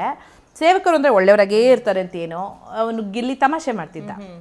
ಇನ್ಯಾರೋ ಸುಳ್ಳಿ ಸೇವಕಿ ಆಗಿರ್ಬೋದು, ಕಳ್ಳಿ ಸೇವಕಿ ಆಗಿರ್ಬೋದು, ಕಳ್ಳ ಆಗಿರ್ಬೋದು, ಸೋಂಬೇರಿ ಆಗಿರ್ಬೋದು, ನಾವು ಅಷ್ಟು ಜನ ಒಂದೊಂದು ಕ್ಯಾರೆಕ್ಟರ್ ತೊಗೊಂಡು, ಬಿಕಾಸ್ ನಾನು ಒಬ್ಬ ಕಲಾವಿದೆ, ಆರ್ಟಿಸ್ಟ್, ನಾನು ಆ ರೀತಿನೆಲ್ಲ ಆ್ಯಕ್ಟಿಂಗ್ ಇದರಲ್ಲೇ ಪಾತ್ರ ಕೊಟ್ಟಿದ್ದಾರೆ ಅಂದರೆ ಚೆನ್ನಾಗಿ ನಿಭಾಯಿಸೋಣ ಮಾಡೋಣ ಅಂತ ಎಲ್ಲರಿಗೂ ಹೇಳ್ತಾನೆ ಇದೆ. ಬಟ್ ಅವ್ರುಗಳಿಗೆ ಏನು ಮಾಡಬೇಕು ಮಾಡಬಾರ್ದೋ ಇಲ್ವೋ ಆ ಭಯದಿಂದ ಮಾಡಿರಲಿಲ್ಲ. ಬಟ್ ಯಾವಾಗ ಈ ಇನ್ಸಿಡೆಂಟ್ ಆಯಿತು, ನಮಗೆ ಊಟ ಸಿಗದೇ ಇದ್ದಿದ್ದು, ಕಿಚ್ಚ ಸುದೀಪ್ ಸರ್ ವಾರದ ಇದರಲ್ಲಿ ಕಥೆನಲ್ಲಿ ಬಂದುಬಿಟ್ಟು ಜಂಟಿಗಳಿಗೇನು ಅಸ್ತಿತ್ವನೇ ಇಲ್ಲ, ನೀವೆಲ್ಲೂ ಕಾಣಿಸ್ಕೊಳ್ತಿಲ್ಲ ಅಂದರು. ನನಗೆ ಫುಲ್ಲು ಟ್ರಿಗರ್ ಆಗೋಯ್ತು. ಅದು ಇದೇ ಅಸ್ತಿತ್ವ, ನಮ್ಗೆ ಏನು ಮಾಡಬೇಕು ಅಂತ ಗೊತ್ತಿರಲಿಲ್ಲ, ಮಾಡೋಣ ಅಂತ ದಂಗೆ ಇದ್ದಿದ್ದು. ಅದು ಸೇವಕಿಯಾಗಿ, ಮಂಜು ಭಾಷಿಣಿಯಾಗಲ್ಲ. ನಾನು ಸೇವಕಿ, ನಾನು ಮಾಡಲ್ಲ ಆದದ್ದು. ಬಟ್ ಅದು ಹೆಂಗಂದ್ರೆ ಉಲ್ಟಾ 360 ಡಿಗ್ರಿ ನನಗೆ ಗನ್ ಈ ಕಡೆ ಇಲ್ಲಿ ಬಂದುಬಿಡ್ತು. ಅಲ್ಲಿಂದ ಈ ರೀಸನ್ ಗೊತ್ತಿರಲಿಲ್ಲ ಯಾರಿಗೂ. ಅಂದರೆ ನೀವು 2 ಪಾವ್ ಅಕ್ಕಿ ಕೇಳಿದ್ದು, ಅದೇ ನನಗೆ ಎಷ್ಟು ತಲುಪಿದೆ ಜನಗಳಿಗೆ, ಏನು ತಲುಪಿಲ್ಲ ಗೊತ್ತಿಲ್ಲ. ಅವ್ರಿಗೆಲ್ಲ ಕೇಳಿ ಅವ್ರು ಏನೂ ಮಾಡಿಲ್ಲ ಅಂದಾಗ ಸೇವಕಿಯಾಗಿ ನನಗೆ ಹೆಡ್ ಕುಕ್ ಅಂತ ಕೊಟ್ಟಿದ್ರಲ್ಲ, ಹೆಡ್ ಕುಕ್ ಕೋಪ ಬಂದಿತ್ತು. ಹೆಡ್ ಕುಕ್ ಗಲಾಟೆ ಮಾಡಿದ್ಲು. ಬಟ್ ಅದು ಹೆಡ್ ಕುಕ್ಕನ್ನು ಬಿಟ್ಬಿಟ್ಟು ಮಂಜು ಭಾಷಣಿಗೆ ಯಾವಾಗ ಟಾರ್ಗೆಟ್ ಆಗಕ್ಕೆ ಶುರುವಾದ್ಲೋ, ಮಂಜು ಭಾಷಣಿ ದಂಗೆ ಹೇಳಕ್ಕೆ ಶುರು ಆಗ್ಬಿಟ್ಟು. ಓಕೆ, ಮೋಸ್ಟ್ ಕಾಂಟ್ರವರ್ಷಿಯಲ್ ವೀಕಿಂದ ನೀವು ಹೊರಗೆ ಬಂದಿದ್ದು ಈ ಟೈಮು. ನೀವು ಇಲ್ಲಿ ಹೊರಗೆ ಬಂದಮೇಲೆ ಏನಾದರೂ ಗೊತ್ತಾಯ್ತಾ ಮ್ಯಾಮ್? ಅಂದರೆ ಮನೆ ಒಳಗಡೆ ಏನೇನಾಗಿದೆ, ಅದು ಹೊರಗೆ ಹೇಗೆ ಇಂಪ್ಯಾಕ್ಟ್ ಆಗಿದೆ ಅನ್ನೋದು ಏನಾದರೂ ಗೊತ್ತಾಯ್ತಾ? ಯಾರು ಹೇಳಿದ್ರಾ ಮನೆಯವ್ರು ಏನಾದರೂ ನಿಮಗೆ? ಮನೆಯವ್ರು ಹೇಳಿದ್ರು. ಅಂದರೆ ನಾನು ಇನ್ನೂ ಯಾವುದು ಸೋಷಿಯಲ್ ಮೀಡಿಯಾ ಅಷ್ಟಾಗಿ ನೋಡೋಕೆ ಹೋಗಿಲ್ಲ, ಸಿಕ್ಕಿರಲ್ಲ ನಿಮಗೆ, ಟೈಮ್ ಸಿಕ್ಕಿಲ್ಲ. ನನಗೇನಂದ್ರೆ ಎಲ್ಲ ಆರಾಮಾಗಿ ನಂದು ಹೇಗಿದ್ರು ಸೋಷಿಯಲ್ ಮೀಡಿಯಾ ಬೇರೆಯವರ ಹ್ಯಾಂಡಲ್ ಮಾಡ್ತಿದ್ದಾರೆ. ನಾನು ಕೂತ್ಕೋಬೇಕಂದ್ರೆ ಫುಲ್ ಏನೂ ಕೆಲಸಗಳಿರಬಾರ್ದು, ಒಂದೊಂದೊಂದೊಂದೊಂದು ಲೈನು ಓದಬೇಕು. ಬಟ್ ನನಗೆ ಒಂದು ಹೊರಗಡೆ ಬಂದ ತಕ್ಷಣ ಗೊತ್ತಾಗಿದ್ದ ವಿಷಯ, ಒಂದು ನನ್ನ ನೆಗೆಟಿವ್ ಇಮೇಜ್, ಅಂದರೆ ನನ್ನನ್ನು ಎಲ್ಲೂ ತೋರಿಸಿಲ್ಲ. ಅದು ನಾನು ಹೇಗಿದ್ದೀನೋ ಹಾಗೆ ತೋರಿಸಿದ್ದಾರೆ, ಅದನ್ನೇ ಜನಗಳು ಇಷ್ಟಪಟ್ಟಿದ್ದಾರೆ. ಅದು ನನಗೆ ಸಿಕ್ಕಾಪಟ್ಟೆ ಖುಷಿಯಾಗಿದೆ. ಅಂದರೆ ಇಷ್ಟು ವರ್ಷಗಳ ಕಾಲ ನೀವೇ ಹೇಳಿದ್ರಿ ಸಿಲ್ಲಿಲಲ್ಲಿಯಿಂದ ನೋಡಿದ್ದೀವಿ ಅಂತ, ಬಟ್ ನೀವು ಇಷ್ಟಪಟ್ಟಿದ್ದು ಸಿಲ್ಲಿಲಲ್ಲಿ ಲಲಿತಾಂಬಾನ, ಮಂಜು ಭಾಷಿನಲ್ಲ. ಬಟ್ ಈ 3 ವಾರಗಳ ಕಾಲ ನಾನು ಬಿಗ್ ಬಾಸಲ್ಲಿದ್ದರು, ಜನಗಳು ಇಷ್ಟಪಟ್ಟಿರೋದು ಮಂಜು ಭಾಷಿನಿನ, ಆಕ್ಟರ್ ಮಂಜು ಭಾಷಿನಿ ಅಲ್ಲ. ತುಂಬಾ ಕಡೆ ಟು ದಿ ಪಾಯಿಂಟ್ ಮಾತಾಡ್ತಾ ಇದ್ರಿ. ಅಂದ್ರೆ ಎಷ್ಟು ಬೇಕೋ ಅಷ್ಟೇ. ಅಂದ್ರೆ ಸ್ವಲ್ಪ ನಿಮ್ಮ ಮಾತಲ್ಲಿ ತೂಕ ಇರ್ತಾ ಇತ್ತು. ಅಂದ್ರೆ ಏನೋ ಎಲ್ಲ ಹೇಳ್ಬೇಕು, ಇಲ್ಲ ಗಲಾಟೆ ಮಾಡ್ಬೇಕು ಅಂತ ಇರ್ತಾ ಇರ್ಲಿಲ್ಲ ಎಲ್ಲೂನು. ಆ ಟು ದಿ ಪಾಯಿಂಟ್ ಮಾತಾಡ್ತಿದ್ರಿ. ಬಹುಶಃ ಜನರಿಗೆ ಅದೇ ತುಂಬಾ ಇಷ್ಟ ಆಗಿದೆ ಅನ್ಸುತ್ತೆ. ಬಹುಶಃ ಇರ್ಬೋದು. ಅಷ್ಟೇ ದಿನಗಳಲ್ಲಿ ನಮ್ಮ ಅಸ್ತಿತ್ವ ಇಲ್ಲ ಅಂತ ಹೇಳಿದ್ರು ನಾವೇನು ತೋರಿಸ್ಕೊಳಕ್ಕಾಗದೆ ಹೋದ್ರು ಎಷ್ಟು ಖಂಡಿತೋ ಅಷ್ಟರಲ್ಲೇ ಇಷ್ಟಪಟ್ರಲ್ಲ ಅದು ತುಂಬ ಸಂತೋಷದ ವಿಚಾರ. ನಾವು ಮನೆಯಿಂದ ಹೊರಗಡೆ ಬಂದಿದ್ದೀವಿ ಅಂದರೆ ಸುದೀಪ್ ಸರ್ ಹೇಳ್ತಿರಲ್ಲ ಮಾಸ್ ಎಲಿಮಿನೇಷನ್ ಇದೆ ಮತ್ತು ಮಾಸ್ ಎಂಟ್ರಿನೂ ಇರುತ್ತೆ ಅಂತ ಹೇಳಿದ್ರಲ್ಲ, ಹೋಗಿದ್ದಾರೆ ಅಂತ ಗೊತ್ತು, ಬಟ್ ಯಾರು ಹೋಗಿರ್ತಾರೆ ಏನು ಮಾಡಿರ್ತಾರೆ ಅದೆಲ್ಲ ಗೊತ್ತಿರಲಿಲ್ಲ. ಇವಾಗ ಸ್ವಲ್ಪ ಸ್ವಲ್ಪ ಗೊತ್ತಾಗ್ತಾ ಇದೆ. ಓಕೆ, ಇನ್ನು ಮನೆಯಲ್ಲಿ ಆದಂಥ ಒಂದು ದೊಡ್ಡ ಗಲಾಟೆ, ಅದೊಂದು ಸಿಲ್ಲಿ ವಿಚಾರಕ್ಕೆ ಶುರುವಾಗಿದೆ. ಏನೋ ಕಾಮಿಡಿ ಅಂತ ಮಾಡಕ್ ಹೋಗಿ ನಾಗವಲ್ಲಿ ಗೆಜ್ಜೆ ಅದೆಲ್ಲನೂ, ಬಟ್ ಹೊರಗೆ ಅದು ತುಂಬಾ ಇಂಪ್ಯಾಕ್ಟ್ ಮಾಡಿದೆ. ಅಂದ್ರೆ ರಕ್ಷಿತನ್ ಪರವಾಗಿ ತುಂಬಾ ಜನ ಧ್ವನಿ ಎತ್ತಿದ್ದಾರೆ. ಅಶ್ವಿನಿ ಜಾನ್ವಿ ಆ ರೀತಿ ಮಾತಾಡಬಾರ್ದಿತ್ತು ರಕ್ಷಿತನಿಗೆ, ಎಸ್ಪೆಷಲಿ ಅಶ್ವಿನಿ ಅವ್ರ ಆ ಥರ ಮಾತಾಡಬಾರ್ದಿತ್ತು ಅಂತ ರಕ್ಷಿತನ್ ಪರ ತುಂಬಾ ಜನ ಧ್ವನಿ ಎತ್ತಿದ್ದಾರೆ. ಆ ಸಿಚುವೇಶನ್ ಬಗ್ಗೆ ನೀವು ಹೇಳೋದಿದ್ರೆ, ಯಾಕಂದ್ರೆ ನೀವು ತುಂಬಾ ಹತ್ತಿರದಿಂದ ನೋಡಿರೋರು ಅದನ್ನ. ಹೌದು, ತುಂಬ ಹತ್ತಿರದಿಂದ. ಅದೇ ಏನು ತೋರಿಸಲ್ಪಟ್ಟಿದೆಯೋ ಜನಗಳು ಅದನ್ನು ಹೇಗೆ ತಗೊಂಡಿದ್ದಾರೋ ನನಗೆ ಗೊತ್ತಿಲ್ಲ. ನಾನು ಅಲ್ಲಿದ್ದು ಅಲ್ಲಿ ವಿಟ್ನೆಸ್ ಮಾಡಿ ನಾನು ಹೇಳೋದು ಅಂತ ಹೇಳಿದ್ರೆ, ರಕ್ಷಿತಾ ಅವ್ರದ್ದು ಮೂಲ ಮಂಗಳೂರು, ಉಡುಪಿ, ಆದರೆ ಹುಟ್ಟಿ ಬೆಳೆದಿದ್ದೆಲ್ಲ ಬಾಂಬೆನಲ್ಲಿ. ಬಟ್ ಈ 1 ವರ್ಷದಿಂದ ಆ ಹುಡುಗಿ ಸ್ವಂತ ಇಚ್ಛೆಯಿಂದ ಕನ್ನಡ ಕಲಿತಿರೋದು. ಆ್ಯಸ್ ಇಟ್ ಈಸ್ ಮಂಗಳೂರಿನವ್ರ ಆ್ಯಕ್ಸೆಂಟ್ ಚೇಂಜ್ ಇರುತ್ತೆ. ಈ ಹುಡುಗಿ ಕನ್ನಡನೇ ಗೊತ್ತಿಲ್ಲದಿರೋ ಹುಡುಗಿ. ನಾನು ಹೇಳೋದು, ನಮ್ಮ ಕನ್ನಡದ ಹುಡುಗಿರು, ಕನ್ನಡ ಗೊತ್ತಿರೋರು ಹೊರಗಡೆ ಬಂದ ತಕ್ಷಣ ಐ ಡೋಂಟ್ ನೋ ಕನ್ನಡ ಅಂತಾರೆ. ಅಂಥದ್ರಲ್ಲಿ ಆ ಹುಡುಗಿಗೆ ಏನು ತುಳುನಲ್ಲೇ ಮಾಡ್ಕೊಂಡು ಬಿಂದಾಸಾಗಿ ಹೋಗ್ತಾ ಇಲ್ಲವಳು, ಯೂಟ್ಯೂಬ್ ಏನೋ ಮಾಡಿಕೊಂಡು. ಇಲ್ಲ, ನಾನು ಕನ್ನಡ ಕಲಿಬೇಕು, ಯಾಕಂದರೆ ನಾನು ಇಲ್ಲಿಯವಳು. ಕನ್ನಡ ಬರೀ ಮಾತಾಡೋದಲ್ಲ, ಓದೋದನ್ನು ಬರೆಯೋದನ್ನು ಕಲಿತಿದ್ದಾಳೆ. ನನಗೆ ಆ ವಿಷಯಕ್ಕೆ ತುಂಬ ಹೆಮ್ಮೆ ಇದೆ. ಅಂದರೆ ನಮ್ಮ ಕನ್ನಡ ಅಂತ ಬಂದಾಗ್ಲೇ ನಮ್ಗೇನೋ ಒಂದು ಬಿಸಿ ರಕ್ತ ಆಗೋಗುತ್ತೆ. ಅಂಥದ್ರಲ್ಲಿ ಅಯ್ಯೋ ನನಗೆ ಯಾಕೆ, ನಾನು ತುಳುಲ್ ಮಾಡ್ಕೊಳ್ತೀನಿ ಅನ್ನೋ ಹುಡುಗಿ ಇದೆಲ್ಲ ಮಾಡ್ತಾಳೆ. ಅದು ಬಿಟ್ಟು ಹೊರತಾಗಿ ತುಂಬ ಸೆನ್ಸಿಬಲ್ ಹುಡುಗಿ. ಆಮೇಲೆ ನೀವು ಅವಳ ಮಾತುಗಳನ್ನ ಎಷ್ಟು ಕೇಳಿಸ್ಕೊಂಡಿದ್ರಲ್ಲೋ ಗೊತ್ತಿಲ್ಲ, ಆನ್ ಪಾಯಿಂಟ್ ಇರುತ್ತೆ. ಚಿಕ್ಕ ಹುಡುಗಿ, ವಯಸ್ಸಿನಲ್ಲಿ ಚಿಕ್ಕ ಹುಡುಗಿ ಇರ್ಬೋದು, ಬಟ್ ಅವಳು ಏನು ಪ್ರಪಂಚ ನೋಡಿದಾಳೋ, ಏನೇನೆಲ್ಲ ಅನುಭವಗಳಾಗಿದೆಯೋ, ಎಷ್ಟು ತಿಳುವಳಿಕೆ ಇದೆಯೋ. ಅವಳು ಮಾಸ್ ಕಮ್ಯುನಿಕೇಷನ್ಸಲ್ಲಿ ಮಾಸ್ಟರ್ಸ್ ಮಾಡಿದ್ದಾಳೆ ಆ ಹುಡುಗಿ. ಸೊ ಜ್ಞಾನ ಭಂಡಾರ ತುಂಬ ಚೆನ್ನಾಗಿದೆ. ಆಮೇಲೆ ನಾನ್ ಸೆನ್ಸ್ ಆಗಿ ಏನೇನೋ ಮಾತಾಡಬೇಕು ಅಂತ ಮಾಡಲ್ಲ. ನೀವು ಬೇಕಾದರೆ ಅವ್ರ ವಿಡಿಯೋಸ್ ಏನಾದರೂ ಇದ್ದರೆ ನೋಡಿ, ಅಲ್ಲಿ ನಡೆಯೋ ವಿಷಯನ ಕರೆಕ್ಟಾಗಿ ಅವಳ ದೃಷ್ಟಿಯಿಂದ ಅದು ಹೇಗೆ ಕಾಣಿಸ್ತಿದೆ, ಸರಿನಾ ತಪ್ಪ, ಅದನ್ನೆಲ್ಲ ವಿಡಂಬನೆ ಮಾಡಿಕೊಂಡು ಅದನ್ನೆಲ್ಲ ವಿವರಿಸಿ ಹೇಳೋ ಪ್ರಯತ್ನ ಮಾಡ್ತಾಳೆ. ಫಸ್ಟ್ ಆಕ್ಚುಲಿ ಬಂದಾಗ ನನಗೂ ಒಳಗುನೇ ಜಗಳ ಆಗಿತ್ತು. ಹೌದೌದು, ನಾನು ಆಕ್ಚುಲಿ ನೆಕ್ಸ್ಟ್ ಕ್ವಶನ್ ಕೇಳೋಳಿದ್ದೆ ಮ್ಯಾಮ್. ಅದು ಪ್ಯಾನಿಗೆ ಬಂದ್ಬಿಟ್ಟು ಗ್ರೀನ್ ಟೀ ಹಾಕ್ಬಿಡ್ತಾರೆ, ನೀವೇನೋ ಚಿಕನ್ ಏನೋ ಕುಕ್ ಮಾಡ್ತಾ ಇರ್ತೀರಾ, ಅದು ಆ ಟೈಮಲ್ಲಿ ನಿಮಗೆ ತುಂಬಾ, ಅಂದ್ರೆ 14 ಜನದ ಊಟ ಅದು ಹಾಳು ಮಾಡ್ತಾ ಇದೆಯಾ ನೀನು ಅಂತ. ಅಂದ್ರೆ ಅವತ್ತೇನಾಗಿತ್ತು, ಅವತ್ತು ನನಗೆ ಊಟನೇ ಸಿಕ್ಕಿಲ್ಲ.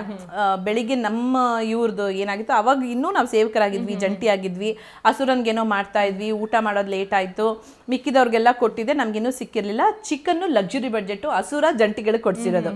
ಸೊ ಎಲ್ಲರೂ ಬಕ ಪಕ್ಷಿಗಳ ಕಾಯ್ತಿದ್ದಾರೆ, ಚಿಕನ್ ಯಾವಾಗಲೂ ಒಂದ್ಸತಿ ಬಂದಿರೋದಲ್ವಾ, ಅದನ್ನ ಮಾಡ್ತಿದ್ದೀನಿ. ಹಸುರನ್ಗೂ ಅವ್ರಿಗೂ ಏನೋ ಜಗಳ ಆಯ್ತು. ಹಸುರ ಅವರು ಕರೆಯಲ ಇದು ಕಂಚಲ ಹಾಗಲಕಾಯಿ ಇದು ಮಾಡ್ತಾರೆ, ತುಳು ಬಂದ್ಬಿಡತ್ತೆ. ಹಾಗಲಕಾಯಿ ಫ್ರೈ ಮಾಡ್ತಿದ್ರು, ತುಂಬಾ ಚೆನ್ನಾಗಿ ಮಾಡ್ತಾರೆ. ಫ್ರೈಸ್ ಗೀಸ್ ಎಲ್ಲ ಅಡಿಗೆ, first of all food blogger ಅಂತ ಅವರು, ನನಗೆ ಗೊತ್ತಿಲ್ಲ ಅದೆಲ್ಲ ಅಡಿಗೆ ಗಿಡಿಗೆ. ಆಮೇಲೆ ಏನು ಗೊತ್ತಾ, ಹುಡುಗಿ ಒಂಥರ ನಾನು ತೋರಿಸ್ಕೋಬೇಕು, ಕಂಟೆಂಟ್ ಕೊಡಬೇಕು ಏನಲ್ಲ, ಒಂಟಿ ಆಗಿದ್ರಲ್ಲ, ಬೆಳಿಗ್ಗೆ ಬೇಗ ಎದ್ಬಿಡೋದು ಆ ಹುಡುಗಿ. ಪಾಪ ಹೋಗಿ ಎಲ್ರಿಗೂ ನಾನು ಇವತ್ತು ಕಂಚಲ ಮಾಡ್ತೀನಿ, ನಾನು ಕರೆಲ್ಲ ಮಾಡ್ತೀನಿ, ಎಲ್ರಿಗೂ ಮಾಡ್ತೀನಿ. ಆ ಥರ ವಿಶಾಲ ಮನೋಭಾವ. ಅಂದರೆ ನನಗೇನೋ ಸಿಗಲಿ, ನಾನು ಕ್ಯಾಮ್ರಾ ಮುಂದೆನೇ ಮಾಡಬೇಕು ಏನಿಲ್ಲ, ಪಾಪ ಎಲ್ರಿಗೂ ಮಾಡಿಡೋದು. ಅದೆಷ್ಟು ಹೊರಗಡೆ ಪಾಪ ಜನಗಳಿಗೆ ಬಂದಿದೆಯೋ ಇಲ್ಲೋ ಗೊತ್ತಿಲ್ಲ ನನಗೆ. ಆ ಥರ ಎಲ್ಲ ಮಾಡ್ತಾ ಇದ್ದು ಹುಡುಗಿ. ಅವತ್ತೇನಾಯಿತು, ಇವ್ರು ಹಸುರ ತೊಗೊಂಡೋಗ್ಬಿಟ್ಟಿದ್ದಾರೆ ಹಾಗಲಕಾಯಿನ. ಅವರಿಬ್ರಿಗೆ ಏನೋ ಗಲಾಟೆ ಆಗಿದೆ. ಅವ್ರು ಮತ್ತೆ ತಂದು ಅವಳು ಕಿತ್ಕೊಂಬಂದು ಏನೋ ಇಟ್ಟಿದ್ದಾಳೆ. ಹಸುರ ಏನು ಮಾಡಿದ್ದಾರೆ, ಯಾರೋ ಕುಡಿದು ಬಿಟ್ಟಿದ್ದು ಎಂಜಿಲಿಟಿನ ತಂದು ಸುರಿದು ಬಿಟ್ಟಿದ್ದಾರೆ, ನೀವು ತಿನ್ನಬಾರ್ದು. ನಾನು ಅವ್ರನ್ನ ಪ್ಲೇ ಮಾಡಲ್ಲ, ಅವ್ರ ಹಸುರ ಕ್ಯಾರೆಕ್ಟ್ರು, ಹಸುರ ಏನು ಬೇಕಾದ್ರೂ ಮಾಡ್ಬೋದು, ನೀನು ನನ್ನ ಜೊತೆ ಇಲ್ವಾ, ನಾನು ಮಾಡ್ತೀನಿ ಅಂತ ಮಾಡಿದ್ದಾರೆ. ಅವರಿಬ್ರು ಜಗಳ ಆಡ್ಕೋಬೇಕಾಗಿತ್ತು, ಹೊಡೆದಾಡ್ಕೋಬೇಕಾಗಿತ್ತು, ಏನಾರು ಮಾಡ್ಕೋಬೇಕು, ನಂಗೆ ಗೊತ್ತಿಲ್ಲ. ನಾನು ಇಲ್ಲೇನೋ ಹಿಂಗೆ ನೋಡೋಕೆ ಬಂದಾಗ ಆ ಹುಡುಗಿ ಅದನ್ನು ಹಾಕ್ಬಿಟ್ಟಿದೆ. ನನಗೆ ಸಿಟ್ಟು ಹತ್ತಿದ್ದಲ್ಲೇ, ನಿಮ್ಮಿಬ್ರು ಜಗಳ, ನೀವು ಅವ್ರನ್ನ ವಿರೋಧ ಮಾಡಿ ಏನಾದರೂ ಮಾಡ್ಕೊಳ್ಳಿ, ಇಲ್ಲಿ 14 ಜನದ ಊಟ, ಆಮೇಲೆ ನಮಗೆ ಗೊತ್ತು ಹಸ್ತು ಹೊಟ್ಟೆನಲ್ಲಿ ಕೂತಿದ್ದೀವಿ ನಾವು. ಅದು ಹೇಳಿದಾಗ ಜಗಳ ಶುರು ಆಯಿತು. ಅಲ್ಲೇನಂದರೆ, ಫಸ್ಟ್ ಆಫ್ ಆಲ್ ನಾನು ಅನವಶ್ಯಕವಾಗಿ ಜಗಳ ಮಾಡೋಳಲ್ಲ. ನಾನು ವಿಷಯ ಹೇಳಬೇಕು, ನೀನು ಇಷ್ಟ ಇಲ್ಲ ಅಂದ್ರೂ ಇಷ್ಟೇ ತಾಳ್ಮೆಯಿಂದ ಹೇಳಿಬಿಟ್ಟು ಹೋಗ್ತಾ ಇರ್ತೀನಿ. ಆ ಥರ ಸುಮ್ಮನೆ ನನಗೇನೋ ನಾನು ತೋರಿಸ್ಕೋಬೇಕು, ಇಲ್ಲದೇ ಇರೋದನ್ನೆಲ್ಲ ನಂಗೆ ತೋರ್ಸೋಕ್ಕಾಗಲ್ಲ. ಆ ಹುಡುಗಿ ಕಿರ್ಸ್ತಾ ಇದೆ, ಕೇಳು ಅಂತ ಹೇಳ್ತಿದ್ದೀನಿ. ನಂದು ವಾಯ್ಸ್ ರೈಸ್ ಆಗ್ತಾ ಹೋಯಿತು. ಅದೇನೋ ಮಾತಾಡ್ತಾನೆ ಇತ್ತು. ಆಯಿತು ಬಿಡು, ನಾನು ನಾಳೆ ನೋಡುವ ಅಂತಿದ್ದೀನಿ, ಬಿಡ್ತಾನೆ ಇಲ್ಲ ಹುಡುಗಿ. ಅಷ್ಟೊತ್ತಿಗೆ ಏನಾಗಿತ್ತು, ಅದು ಯಾವುದೋ ಒಂದು ಪ್ಯಾನ್ ಇತ್ತು, ಪ್ಯಾನ್ ತೊಗೊಂಡಿದ್ದೆ, ಅದೆಲ್ಲ ನಮ್ಮ ಚಿಕನಲ್ಲೆಲ್ಲ ಹಾಕಿತ್ತಲ್ಲ, ಹಾಗಲಕಾಯಿ ಎಲ್ಲ ತೆಗೆದು ಹಾಕಿದ್ದೆ. ಅದೇನು ಒಲೆನೂ ಹತ್ತಿರಲಿಲ್ಲ, ಪ್ಯಾನು ಬಿಸಿಯಾಗಿರಲಿಲ್ಲ, ಎಣ್ಣೆನೂ ಇರಲಿಲ್ಲ, ಅಲ್ಲಿ ಸುರಿದಿದ್ದೀನಿ, ಇಲ್ಲಿ ಹಾಕಿದ್ದೆ ಅಷ್ಟೇ. ಅವಳು ಕಿರ್ಚ್ತಾನೆ ಇಲ್ಲಲ್ಲ. ನಾನು ಕೋಪ ಬಂದರೆ ಏನೇನೋ ಮಾಡೋಕ್ಕಾಗತ್ತಾ, ನನಗೆ ಕೋಪ ಬಂತು ಅಂತ ಹಿಂಗೆ ಎಸ್ದು ಬಿಟ್ರೆ ಏನು ಮಾಡ್ತೀಯಾ? That was my intention to tell.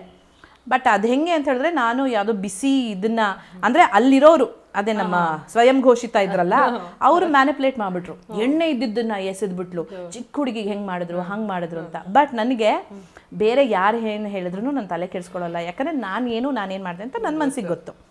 ಅದನ್ನು ನಾನೇನು ಎಕ್ಸ್ಪ್ಲನೇಷನ್ ಕೊಡಬೇಡ.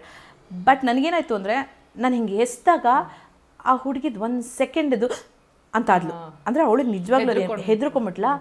ಅದು ನನಗೆ ಪಟ್ ಅಂತ ಹೊಡಿತು. ಅಂದರೆ ಏನು ಮಾಡಿಬಿಟ್ಟೆ ಮಂಜು ನೀನು ಅಂತ ಹೇಳೋಕ್ಕೊಂದು ರೀತಿ ಇದೆ. And this is not you, ನೀನಲ್ಲ, ನಿನ್ನ ವಿಧಾನ ಅಲ್ಲ. ನಾನು ಇನ್ನೊಬ್ಬರು ವಿಧಾನಕ್ಕೆ ಇಳಿಯೋಕ್ಕಾಗಲ್ಲ. ನನ್ನ ಸ್ಟ್ಯಾಂಡರ್ಡ್ನ ನಾನು ಕಡಿಮೆ ಮಾಡ್ಕೊಳ್ಳೋಳಲ್ಲ. ನಂಗೆ ಅಲ್ಲಿ ನನ್ನ ಬಗ್ಗೆ ಒಂಥರ ಅನಿಸ್ಬಿಡ್ತು, ನೀನು ಯು ಆರ್ ಗೋಯಿಂಗ್ ಡೌನ್ ಅಂತ. ಸುಮ್ಮನೆ ಅದಾದಮೇಲೆ ನಾನು ಏನೂ ಜಗಳ ಆಡಿಲ್ಲ, ನಾನು ಶಾಂತ ಆಗಿಬಿಟ್ಟೆ. ನಾನು ಅವಳು ಕೂಲ್ ಡೌನ್ ಆಗಲಿ ಅಂತ ಕಾಯ್ತಾ ಇದ್ದೆ. ಅಭಿ ಮತ್ತು ಆ್ಯಶ್ ಬಂದರು. ಅವರಿಬ್ಬರು ಆ ಪರಿಸ್ಥಿತಿನಲ್ಲಿ ಇರಲಿಲ್ಲ. ಕೇಳಿದ್ರು, ಮಂಜಮ್ಮ ನೀವು ಮಾಡಿದ್ದು ಸರಿ ಅನ್ನಿಸ್ತಾ? ನಾನು ಹೇಳಿದೆ, ಇಲ್ಲ ನಾನು ಮಾಡಿದ್ದು ತಪ್ಪು, ಆ ರೀತಿ ವರ್ತಿಸ್ಬಾರ್ದಾಗಿತ್ತು. ನಾನು ಅವಳು ಚಿಕ್ಕ ಹುಡುಗಿ, ನನಗೆ ಬುದ್ಧಿ ಇದೆ ತಾನೆ, ನಾನು ಮಾಡಬಾರ್ದಾಗಿತ್ತು ಅಂತ. ಸಾರಿ ಕೇಳ್ತೀರಾ ಅಂತ. ಅವಳು ಇನ್ನೂ ಫುಲ್ಲು ಉತ್ತುಂಗದ ಸ್ಥಿತಿನಲ್ಲಿದ್ದಾಳೆ, ಒಂದು ಸ್ವಲ್ಪ ಶಾಂತವಾಗಲಿ, ಆಮೇಲೆ ಮಾಡ್ತೀನಿ. ಆಮೇಲೆ ಮಾತಾಡಿದ್ವಿ, ನಾನು ಮನಸ್ಪೂರ್ವಕವಾಗಿ ಸಾರಿ ಕೇಳಿದೆ. ಅದು ನೋಡಿ ಅಷ್ಟೇ ಮನಸ್ಪೂರ್ವಕವಾಗಿ ತೊಗೊಂಡು ಇಬ್ಬರು ಸಿಕ್ಕಾಪ ಮೊದಲೇ ನಾನು ಅದನ್ನೇ ಎಲ್ಲ ಕಡೆ ಹೇಳ್ತೀನಿ, ಕುಡ್ಲದಕ್ಲು ಊರವರು ಹಿಂಗೆ ಬೇರೆ ಹಿಂಗೆ ಜಾಯ್ನ್ ಆಗಿಬಿಡುತ್ತೆ. ಕುಡ್ಲದಕ್ಲು ಅಂತಲ್ಲ, ಅದೊಂದು ಇವಾಗ ನಿಮ್ಮ ಊರ ಕಡೆಯವರು ಅಂತ ಹೇಳಿದ್ರೆ ಓ ನಮ್ಮೂರವರು ಅಂತ ಬರುತ್ತಲ್ಲ, ಆ ಥರ ಅಷ್ಟೇ. ಆಮೇಲೆ ತುಂಬ ಕ್ಲೋಸ್ ಆದ್ವಿ. 3ನೇ ವಾರದಲ್ಲಿ ಆಗಿದ್ದು ಮಾತ್ರ ನನಗೆ ಆ ವಿಷಯ ಮಾತಾಡಿದಾಗ ಯಾವಾಗಲೂ ಎಮೋಷನಲ್ ಆಗಿಬಿಡ್ತೀನಿ. ಬಿಕಾಸ್ ಇದು ಗಿಲ್ಟ್ ಕಾಡ್ತಾ ಇದೆ ನನಗೆ ಇವತ್ತಿಗೂ ಆ ಗಿಲ್ಟ್ ಕಾಡ್ತಿದೆ ತೇಜು. ಅಂದರೆ ನಾನು ಎಮೋಷನಲ್ ಆಗಿಬಿಟ್ರೆ ನಾಟಕ ಅಂತ ಅನ್ಸ್ಬಿಡುತ್ತೆ, ಅದಕ್ಕೆ ತಡ್ಕೊಳ್ತಾ ಇದ್ದೀನಿ ನಾನು. ಇಲ್ಲ, ಬಹುಶಃ ಎಪಿಸೋಡ್ ನೋಡಿದವ್ರು ಯಾರಿಗಾದ್ರೂ ಹಾಗೆ ಅನ್ಸುತ್ತೆ ಮ್ಯಾಮ್. ಹೊಟ್ಟೆ ಉರಿದೋಯ್ತು ತೇಜು, ಹೊಟ್ಟೆ ಉರಿದು. ಅಂದರೆ ಆ ಹುಡುಗಿದು ಏನೂ ತಪ್ಪಿಲ್ಲ. ಅಂದರೆ ಇವರೆಷ್ಟು ಮ್ಯಾನಿಪುಲೇಷನ್ಸ್ ಮಾಡಿದ್ರು ಇವರು ಹಕ್ಕಬುಕ್ಕಿಯರು ಅಂತ ಹೇಳಿದ್ರೆ, ಪಾಪ ಆ ಹುಡುಗಿಗೆ ನಿದ್ದೆ ಬರಲ್ಲ, ಬಾಂಬೆ ಲೈಫ್ ಕಂಡಿರೋಳು, ಮಿಡ್ ನೈಟಲ್ಲೆಲ್ಲ ಓಡಾಡ್ತಿರ್ತಾರೆ, ಯಾರ್ಯಾರ್ದು ಏನೇನೋ ಬ್ಯಾಕ್ಗ್ರೌಂಡ್ ಇರುತ್ತೆ, ನಮ್ಗದು ಬೇಡ ಆಯಿತಾ. ನನ್ನ ನಿದ್ದೆಗೆ ತೊಂದರೆ ಆಗ್ತಿದೆಯಾ, ಕೂತ್ಕೊಂಡು ಸಮಾಧಾನಕರವಾಗಿ ಹೇಳ್ಬೋದಾಗಿತ್ತು. ನನಗೆ ಅದು ಗೊತ್ತಿಲ್ಲ, ಯಾಕಂದರೆ ಒಂಟಿಗಳ ರೂಮ್ ಬೇರೆ, ಏನೋ ಡಿಸ್ಟರ್ಬ್ ಆಗ್ತಿದೆ ಅದು ಇದು. ಆಮೇಲೆ ಇವರೇನೋ ಕಂಟೆಂಟ್ ಕೊಡಬೇಕು ಅಂತ ಏನೇನೋ ಪ್ಲ್ಯಾನ್ ಮಾಡಿದ್ದಾರೆ, ಇದು ಯಾವುದೂ ನನಗೆ ಗೊತ್ತಿಲ್ಲ. ನಾನು ಅದೇನೋ ನಮಗೆ ಬಿಗ್ ಬಾಸ್ ಏನೋ ಟಾಸ್ಕ್ ಕೊಟ್ಟಿದ್ರು, ಏನೋ ಮುಗೀತು, ನಾನು ಬಾತ್ರೂಮ್ಗೆ ಹೋಗಿ ಬರ್ತಾ ಇದ್ದೆ. ಈ ಹುಡುಗಿ ಫುಲ್ಲು ಸಪ್ಪೆ ಮುಖ ಹಾಕ್ಕೊಂಡು ಕೂತಿದೆ. ಆ ಥರ ಇರೋ ಹುಡುಗಿನೇ ಅಲ್ಲ, ಯಾವಾಗಲೂ ಚಿಲಬಲ್ ಹೂ ಅಂತಲೇ ಇರುತ್ತೆ. ಯಾಕೆ ರಕ್ಷಿತಾ ಏನಾಯಿತು ಅಂತ ಹೇಳಿದೆ. ಅದು ಕೇಳಿದ ತಕ್ಷಣ ಅಳು ಬಂದುಬಿಡ್ತು, ಯಾಕಂದರೆ ಕ್ಲೋಸ್ ಆಗಿಲ್ಲಲ್ಲ, ಅಳು ಬಂದುಬಿಡ್ತು. ಅಕ್ಕ ಬನ್ನಿ ಇಲ್ಲಿ ಅಂತ ಹೇಳ್ಕೊಂಡು ಹೋದ್ಲು ರೂಮಿಗೆ. ಇವ್ರು ಏನು ಮಾಡಿದ್ದಾರೆ ಅಷ್ಟರಲ್ಲಿ ಗುಂಪಿಗೆ ಹರಡಿದ್ದಾರೆ. ಅವಳು ರಾರಾ ಹಾಡ್ತಿದ್ಲು, ಅವಳ ಮೇಲೆ ದೆವ್ವ ಬಂದಂಗೆ ಆಡ್ತಿದ್ಲು. ನೀವೆಲ್ಲ ನೋಡಿದ್ದೀರಾ ಗೊತ್ತಿಲ್ಲ ಹಾಗೆ, ನಾನೇನು ವಿವರಿಸೋ ಅಷ್ಟಿಲ್ಲ. ಇದೆಲ್ಲ ಕತೆ ಕಟ್ಬಿಟ್ಟಿದ್ದಾರೆ. ಅವಳು ಹೇಳಿದ್ಲು, ಇವಾಗ ಎಲ್ಲರೂ ನನ್ನ ಮೈ ಮೇಲೆ ದೆವ್ವ ಬರ್ತಿದೆ ಅಂದ್ಕೊಂಡ್ರೆ ಏನು ಮಾಡ, ಅದು ಇದು ಅಷ್ಟು ಮಾತುಕತೆ ಆಯಿತು. ನಾನು ಹೇಳಿದೆ, ಯಾರೇನಾದರೂ ಅಂದ್ಕೊಳ್ಳಿ, ನಿನಗೇನಾಗಬೇಕು, ನಿಂಗೆ ಹಾಡಬೇಕಾ ಹಾಡು, ಡ್ಯಾನ್ಸ್ ಮಾಡ್ಬೇಕಾ ಮಾಡು, ಯಾರಪ್ಪನ ಮನೆ ಗಂಟು ಅದು, ನಮ್ಮನ್ನು ಬಿಟ್ಟಿದ್ದಾರೆ ಬಿಗ್ ಬಾಸ್, ಮಾಡಿ ನೀವೇನು ಮಾಡ್ತೀರೋ ಮಾಡಿ ಅಂತ. ಅದಾಯ್ತಾ, ಆ ಕೋಪ ಅವ್ರ ಮೇಲೆ ಅಲ್ಲಿತ್ತು. ಬಟ್ ನೆಕ್ಸ್ಟ್ ಡೇ ಅವಳು ತಣ್ಣಗಾಗಿಲ್ಲ, ಅಂದರೆ ತುಂಬ ಡಲ್ ಆಗಿಬಿಟ್ಟಿದ್ಲು. ಅವಾಗಲೂ ಹೇಳಿದೆ, ನೋಡಿ ರಕ್ಷಿತಾ ನೀನು ಮಾತಾಡಬೇಕು, ಡಲ್ ಆದರೆ ನೀನು ಸೋತಂಗೆ ಮಾತಾಡು, ನಿನ್ನ ಪರವಾಗಿ. ಆಮೇಲೆ ಯಾರಿಗೂ ಕಾಯ್ಬೇಡ, ನಿನ್ನ ಪರವಾಗಿ ಬಂದು ಮಾತಾಡ್ತಾರೆ ಅಂತ, ನೀನು ಮಾತಾಡು. ಆಮೇಲೆ ಧ್ರುವಂತ ಅವ್ರು ಪರ ವಹಿಸಿದ್ರು, ನೀನೇನು ಬೇಕಾದ್ರೂ ಬಹುಶಃ ಅದೆಲ್ಲ ಪುಷ್ ಕೊಡ್ತು ಅನಿಸುತ್ತೆ. ರಾತ್ರಿ ಮಿಡ್ ನೈಟ್ ಎಲಿಮಿನೇಷನ್ ಇತ್ತು. ಆಬ್ವಿಯಸ್ಲಿ ಇವಳ ಮೇಲೆ ಅಟ್ಯಾಕ್ ಮಾಡಿದ್ರು ಅವ್ರು ಪರ್ಸ್ನಲಿ. ಇವಳು ಕೋಪ ಬಂದಿತ್ತು, ಅವ್ರ ಹೆಸರು ತೆಗೆದ್ರು. ಅವ್ರು ಬಂದು ಇವಳ ಹೆಸರು ತೆಗೆದ್ರು. ಇವಳಿಗೆ ಇನ್ನೂ ರೇಗೋಯ್ತು, ಮಾಡಿರೋದು ಇವರು ನನ್ನ ಹೆಸರು ತೆಗಿತಾರೆ ಅಂತ ಅಲ್ಲೇ ಮಾತಾಡಿದ್ಲು. ಅದು ನಾನು ಅದೇ ಹೇಳೋದು, ಬರೀ ನಾನೆಲ್ಲೋ ಕಾಣಿಸ್ಕೋಬೇಕು, ನಾನೇನೋ ಮಾಡಬೇಕು, ನಾನು ಕಂಟೆಂಟ್ ಕೊಡಬೇಕು. ಏನು ಕಂಟೆಂಟ್ ಮಾಡ್ತಿದ್ಯಾ ನೀನು? ನ್ಯಾಯವಾಗಿದೆಯಾ? ನಿನ್ನ ಮೇಲೆ ನೀನು ಜೋಕ್ ಮಾಡ್ಕೊ, ನಿನ್ನ ತಾಕತ್ತಿದ್ಯಾ, ನನ್ನ ಮೇಲೆ ನಾನು ಜೋಕ್ ಮಾಡ್ಕೊಂಡು ನಗಬೇಕು. ಇನ್ನೊಬ್ಬರನ್ನ ಹೀಯಾಳಿಸಿ ಇನ್ನೊಬ್ಬರನ್ನ ಕೆಳಗೆ ತಳ್ಳಿ ನಗೋದು ಅದು ಜೋಕೆ ಅಲ್ಲ, ಅದು ತೀರಾ ಅಸಹ್ಯಕರವಾದ ವಿಧಾನ ಅದು. ರಾತ್ರಿಯಲ್ಲಿ ಜಗಳ ಆಯಿತಾ, ನನಗದೇ ಗಿಲ್ಟ್ ಇದೆ, ಬಟ್ ಖುಷಿನೂ ಇದೆ. ಯಾಕಂತ ಹೇಳಿದ್ರೆ ಅವರೇ ಕಾಲು ಕೆರ್ಕೊಂಡು ಹೋಗಿದ್ದು. ಆ ಹುಡುಗಿ ಪಾಪ ಅದ್ರ ಪಾಡ್ಗೆ ಹೋಗಿ ಮಲ್ಕೊಂಡು ಮಲ್ಲಮ್ಮ ಜೊತೆ ಅಜ್ಜಿ ಅಂದ್ಕೊಂಡು ಏನೋ ತರಲೆ ಮಾಡ್ಕೊಂಡಿದ್ಲು. ಬರಲಿ ಅಂತ ಕಾಯ್ತಾ ಇದ್ದೀನಿ, ಅವಳು ಬರಲಿ ಅಂತ ಹೇಳ್ತಾ ಇದ್ರು, ಮಾತಾಡ್ತಿದ್ರು. ಬಂದ್ಲು, ಜಗಳ ಶುರುವಾಯಿತು. ನಾವು ಇಲ್ಲೆಲ್ಲನೂ ಈ ಕಡೆ ಜಂಟಿಗಳು ಇದರಲ್ಲಿ ನೋಡ್ತಾ ಇದ್ದೀವಿ, ಆಮೇಲೆ ಆ ಕಡೆ ಒಂಟಿಗಳು ಜಗಳ ಆಡ್ತಿದ್ದಾರೆ. ಬಟ್ ನಾನು ಯಾಕೆ ಹೋಗಲಿಲ್ಲ ಅಂತ ಹೇಳಿದ್ರೆ ಇದೇ ನನ್ನ ಕಾರಣ ಅಷ್ಟೇ. ಬಟ್ ಹೋಗಬೇಕಾಗಿತ್ತು. ನನಗೆ ಆ ಎದ್ದಿದ್ದ ರೀತಿ, ಬಂದ ರೀತಿ, ಬೈದಿದ್ದ ರೀತಿ, ಹೊಟ್ಟೆ ಕರಳೆಲ್ಲ ಕಿತ್ಕೊಂಬ. ಯಾರೇ ಆಗಲಿ, ಯಾವುದೋ ಚಿಕ್ಕ ಮಗು, ಇವಾಗ ನಾನೇ ನನ್ನ ಮಗಳು ಅಥವಾ ಯಾರೋ ನನ್ನ ತಂಗಿನೋ ಯಾರೋ ಆದರೆ ನಮಗೆ ಯಾರೋ ಸುಮ್ಮನೆ ಬಂದು ಅಟ್ಯಾಕ್ ಮಾಡಿದೆ, ಕಾರಣ ಇಲ್ಲದೆ. ಅವಳು ತಪ್ಪಾಗಿದ್ರೆ ನಮಗೇನು ಅನಿಸ್ತಿರಲಿಲ್ಲ, ತಪ್ಪೇ ಇಲ್ಲ ಆ ಹುಡುಗಿದು. ಅಟ್ಯಾಕ್ ಮಾಡಿದ್ವಿ, ಎಲ್ಲರೂ ನೋಡ್ತಾ ಇದ್ದೀವಿ ನಾವು. ಬಟ್ ನಾನು ಪರ್ಸ್ನಲಿ, ನನಗೆ ಬೇರೆಯವ್ರ ಕಾರಣ ಗೊತ್ತಿಲ್ಲ, ನಾನು ಪರ್ಸ್ನಲಿ ಯಾಕೆ ಹೋಗಲಿಲ್ಲ ಅಂದರೆ ಅವಳು ಹೆದರುಕೊಳ್ದೆ ಕೊಟ್ಲು. ಸರಿಯಾಗಿ ಲೆಫ್ಟ್ ರೈಟ್ ಮೇಲೆ ಕೆಳಗಡೆ ಮಧ್ಯದಲ್ಲಿ ಎಲ್ಲ ಕೊಟ್ಲು.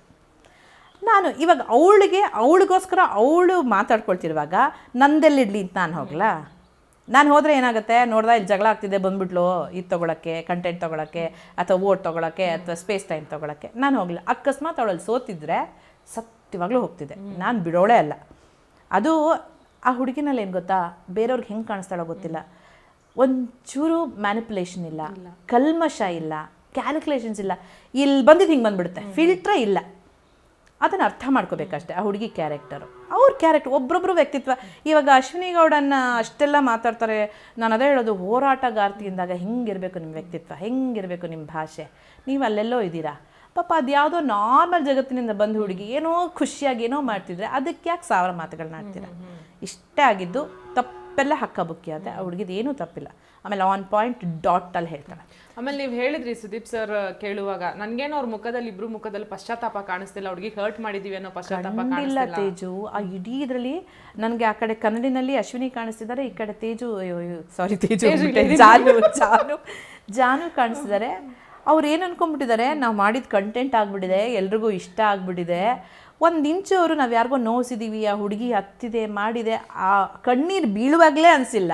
ಇನ್ನೆಲ್ಲ ಅನ್ಸುತ್ತೆ. ಫಸ್ಟು ಸುದೀಪ್ ಸರ್ ತಮಾಷೆಯಾಗಿ ಮಾತಾಡಿದ್ರು ಗೊತ್ತಾ, ಇವ್ರು ಅನ್ಕೊಂಬಿಟ್ರೆ ಓ ಫುಲ್ ಇದಾಗೋಗಿದೆ. ನೋಡ್ತಾನೆ ಅದೆಲ್ಲ ಮುಗಿದು ಸುದೀಪ್ ಸರ್ ಉಗಿತಿದ್ದಾರೆ ಅಂತಿದ್ದಾರೆ ಇಬ್ರು. ಅರ್ಥನೇ ನಾನು ಅನ್ಕೊಂಡೆ, ನನಗೇನಾದರೂ ಅಷ್ಟು ಸುದೀಪ್ ಸರ್ ಹೇಳಿದ್ರಲ್ಲಿ ಒಂದು ವಾಕ್ಯ ಬಂದಿದ್ರೆ ಅವಮಾನದಿಂದ ಕುಗ್ಗೋಗಿರ್ತಿದ್ದೆ.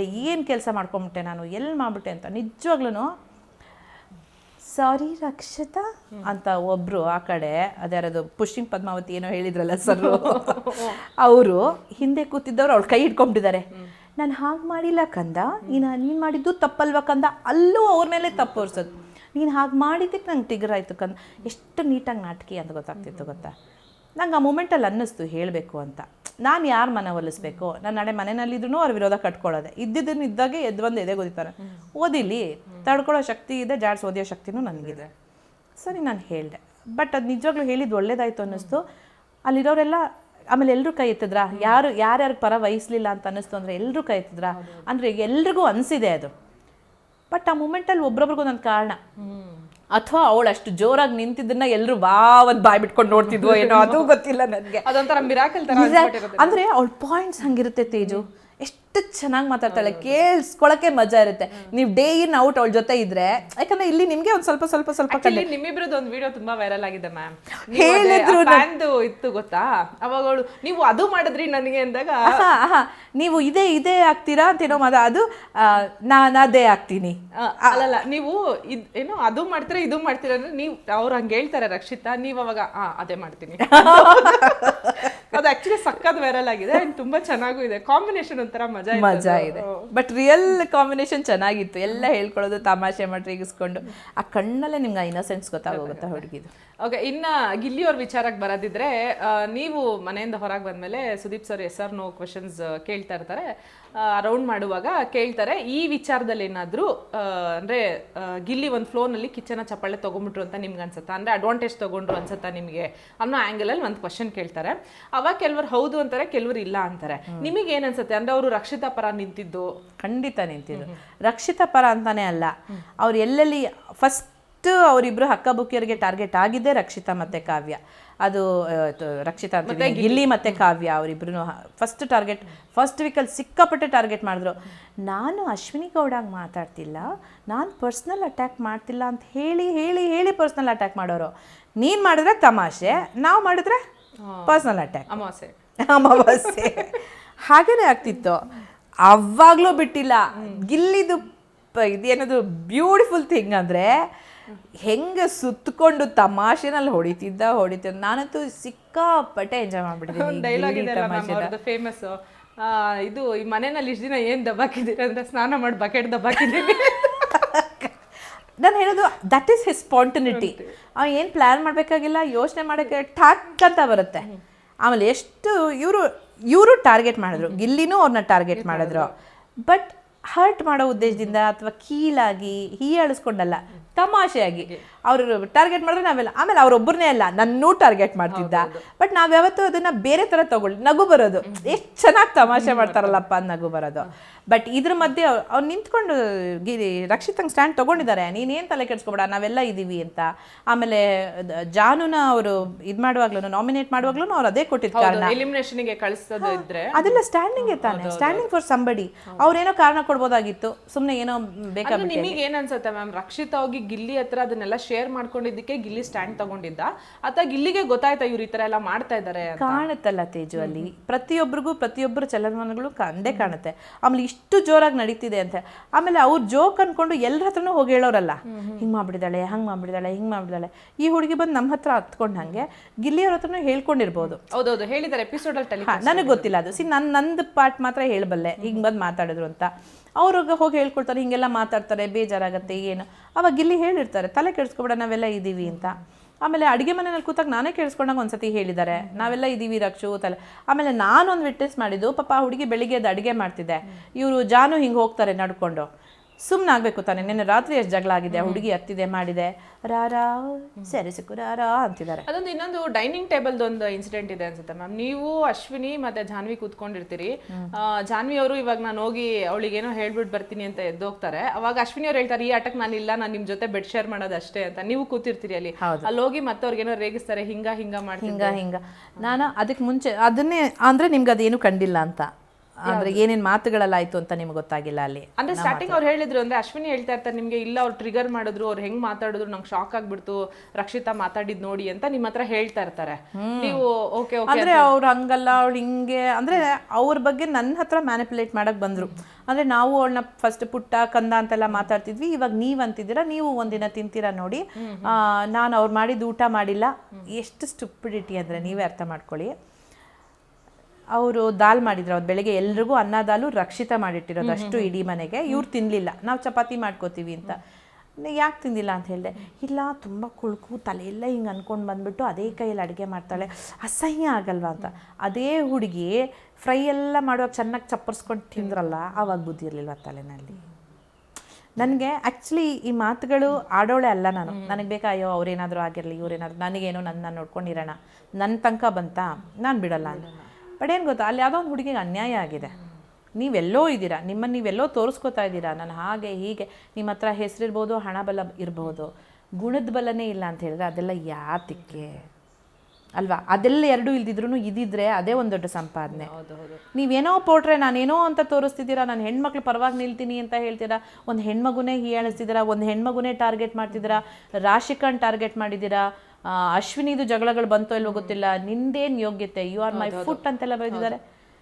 ಏನು ಭಾಷೆ ಉಪಯೋಗಿಸ್ತಿದ್ದೀರಾ? ಸರಿ, ನೀವು ಅಲ್ಲಿಂದ ಬಂದಿದ್ದೀರಾ, ಒಪ್ಕೊಳ್ಳೋಣ ಬಿಡು, ಪಾಪ ಅವ್ರದ್ದು ಬೆಳವಣಿಗೆನೇ ಹಾಗಾಗಿದೆ ಅಂತ ಒಪ್ಕೊಂಡ್ಬಿಡ್ಬೋದು. ನಾನು ಇಲ್ಲಿದ್ದೀನಿ ಅಂದಾಗ ಅಲ್ಲೇ ಇರಿ, ಯಾಕೆ ಕೆಳಗಡೆ ಇಳಿತೀರಾ? ಅಷ್ಟೇ ನನ್ನ ಕ್ವೆಶ್ಚನ್. ಓಕೆ, ಗಿಲ್ಲಿಯವರು ನಿನ್ನೆ ಒಂದು ಮಾತು ಹೇಳ್ತಾರೆ ಮೇಡಮ್ ಎಪಿಸೋಡಲ್ಲಿ ಸುದೀಪ್ ಸರ್ ಹತ್ರ. ಆ್ಯಕ್ಚುಲಿ ಎಲ್ಲರೂ ಅಂದ್ಕೊಂಡಿದ್ದಾರೆ ಅಶ್ವಿನಿ ಆಡಿಸ್ದಂಗೆ ಜಾನ್ವಿ ಆಡ್ತಾ ಇದ್ದಾರೆ ಅಂತ. ಆ್ಯಕ್ಚುಲಿ ಜಾನ್ವಿ ಹೆಂಗೆ ಆಡಿಸಿದಾರೋ ಅಶ್ವಿನಿ ಹಂಗೆ ಆಡ್ತಾ ಇದ್ದಾರೆ ಅಂತ ಹೇಳ್ಬಿಟ್ಟು ಒಂದು ಸ್ಟೇಟ್ಮೆಂಟ್ ಮಾಡ್ತಾರೆ. ಇದನ್ನು ನೀವು ಒಪ್ಕೊಂತೀರಾ? ಯಾಕಂದರೆ ನೀವು ತುಂಬ ಹತ್ತಿರದಿಂದ ನೋಡಿರೋರು, ಅಲ್ಲಿ ಯಾರನ್ನ ಆಡಿಸ್ತಾ ಇದ್ದಾರೆ ಅಂತ. ಹತ್ತಿರದಿಂದ ಅವರಿಬ್ಬರ ವರ್ತನೆಗಳನ್ನ ನೋಡಿದ್ದೀನಿ, ಬಟ್ ಯಾರು ತಲೆಗೆ ತುಂಬ್ತಿದ್ದಾರೆ ಗೊತ್ತಿಲ್ಲ. ಯಾಕಂದರೆ ನಾನು ಅಷ್ಟು ಹತ್ರ ಅವ್ರಿಗೆ ಹೋಗಲೇ ಇಲ್ಲ, ಯಾಕಂದರೆ ನನಗೆ ಗೊತ್ತಾ ವೈಬೇ ಕನೆಕ್ಟ್ ಆಗ್ತಾ ಇಲ್ಲ ಅಲ್ಲಿ. ಸೊ ಹತ್ತಿರದಿಂದ ನಾನು ನೋಡೋಕ್ಕೆ ಹೋಗಿಲ್ಲ.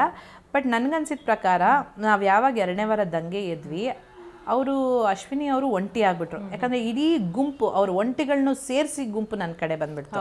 ಅವ್ರಿಗೆ ಅದನ್ನು ತಡ್ಕೊಳಕ್ಕಾಗಲಿಲ್ಲ. ಇಲ್ಲಿ ನಿಮಗೆ ಸಪೋರ್ಟ್ ಮಾಡ್ತಾ ಇದ್ರು. ಧ್ರುವಂತು, ಧನುಷು ನನಗೆ ಬಂದಿದ್ರು, ಮಲ್ಲಮ್ಮ ನಮ್ಮ ಗ್ರೂಪಿಗೆ ಸೇರಿಬಿಟ್ಟಿದ್ರು, ರಕ್ಷಿತಾ ನಮ್ಮ ಜೊತೆ ಇದ್ರು, ಅವರೊಬ್ಬರೇ ಆಗಿದ್ರು ಅಶ್ವಿನಿ. ಅವರು ಏನೇ ಆದ್ರೂ ಇಡೀ ಮನೆ ಇಷ್ಟು ದಿನ ನನ್ನ ಕೈ ಕೆಳಗಡೆ ಇತ್ತು, ನಾನೇ ನಡೆಸ್ತಿದ್ದೀನಿ ಅನ್ಕೊಂಡಿದ್ದೀನಿ, ಇದಕ್ಕಿದ್ದಂಗೆ ಆಗಿದೆ ಅನ್ನೋದೊಂದು ಇನ್ಸೆಕ್ಯೂರಿಟಿ ಭಾವ ಬರುತ್ತೆ. ಜೊತೆನಲ್ಲಿ ಫಸ್ಟ್ ವೀಕು ಜಾನು ಅವ್ರು ಫುಲ್ಲು ಸೈಲೆಂಟ್ ಆಗಿದ್ರು. ಯಾವಾಗ ಸುದೀಪ್ ಸರ್ ಬಂದು ಒಂದು ಸ್ವಲ್ಪ ವಾರದ ಕಥೆನಲ್ಲೆಲ್ಲ ಬುದ್ಧಿವಾದ ಹೇಳಿದ್ರು, ಯಾವಾಗ ಅಸುರ ಬಂದು ಇವ್ರು ಯಾವಾಗ ಉಲ್ಟಾ ನಿಂತ್ಕೊಂಡ್ರು, ಫಸ್ಟ್ ಆ್ಯಕ್ಚುಲಿ ಇಬ್ರು ಅಸುರನ್ ಗ್ರೂಪಿಗೆ ಬಂದಿದ್ರು, ಅವರಿಬ್ರು ಅದೇನು ಮಾತಾಡ್ಕೊಂಡ್ರು ಅಥವಾ ಇವ್ರು ಅವ್ರ ಹತ್ರ ಅದೇನು ಮ್ಯಾನಿಪುಲೇಷನ್ ಮಾಡಿದ್ರು, ಇದನ್ನ ನಾನು ಯಾವುದೂ ಕಂಡಿಲ್ಲ. ಸೊ ನಾನು ನೋಡಿಲ್ದೇ ಇರೋದನ್ನ ನಾನು ಹೇಳೋಕ್ಕಾಗಲ್ಲ. ಏನು ಮಾಡಿದ್ರೋ ಗೊತ್ತಿಲ್ಲ, ಠಕ್ ಅಂತ ಇಬ್ರು ವಿರುದ್ಧ ಆಗ್ಬಿಟ್ರು. ಅವತ್ತಿಂದ ಜಾನು ಅವ್ರ ಗುಂಪಿಗೆ ಸೇರ್ಬಿಟ್ರು.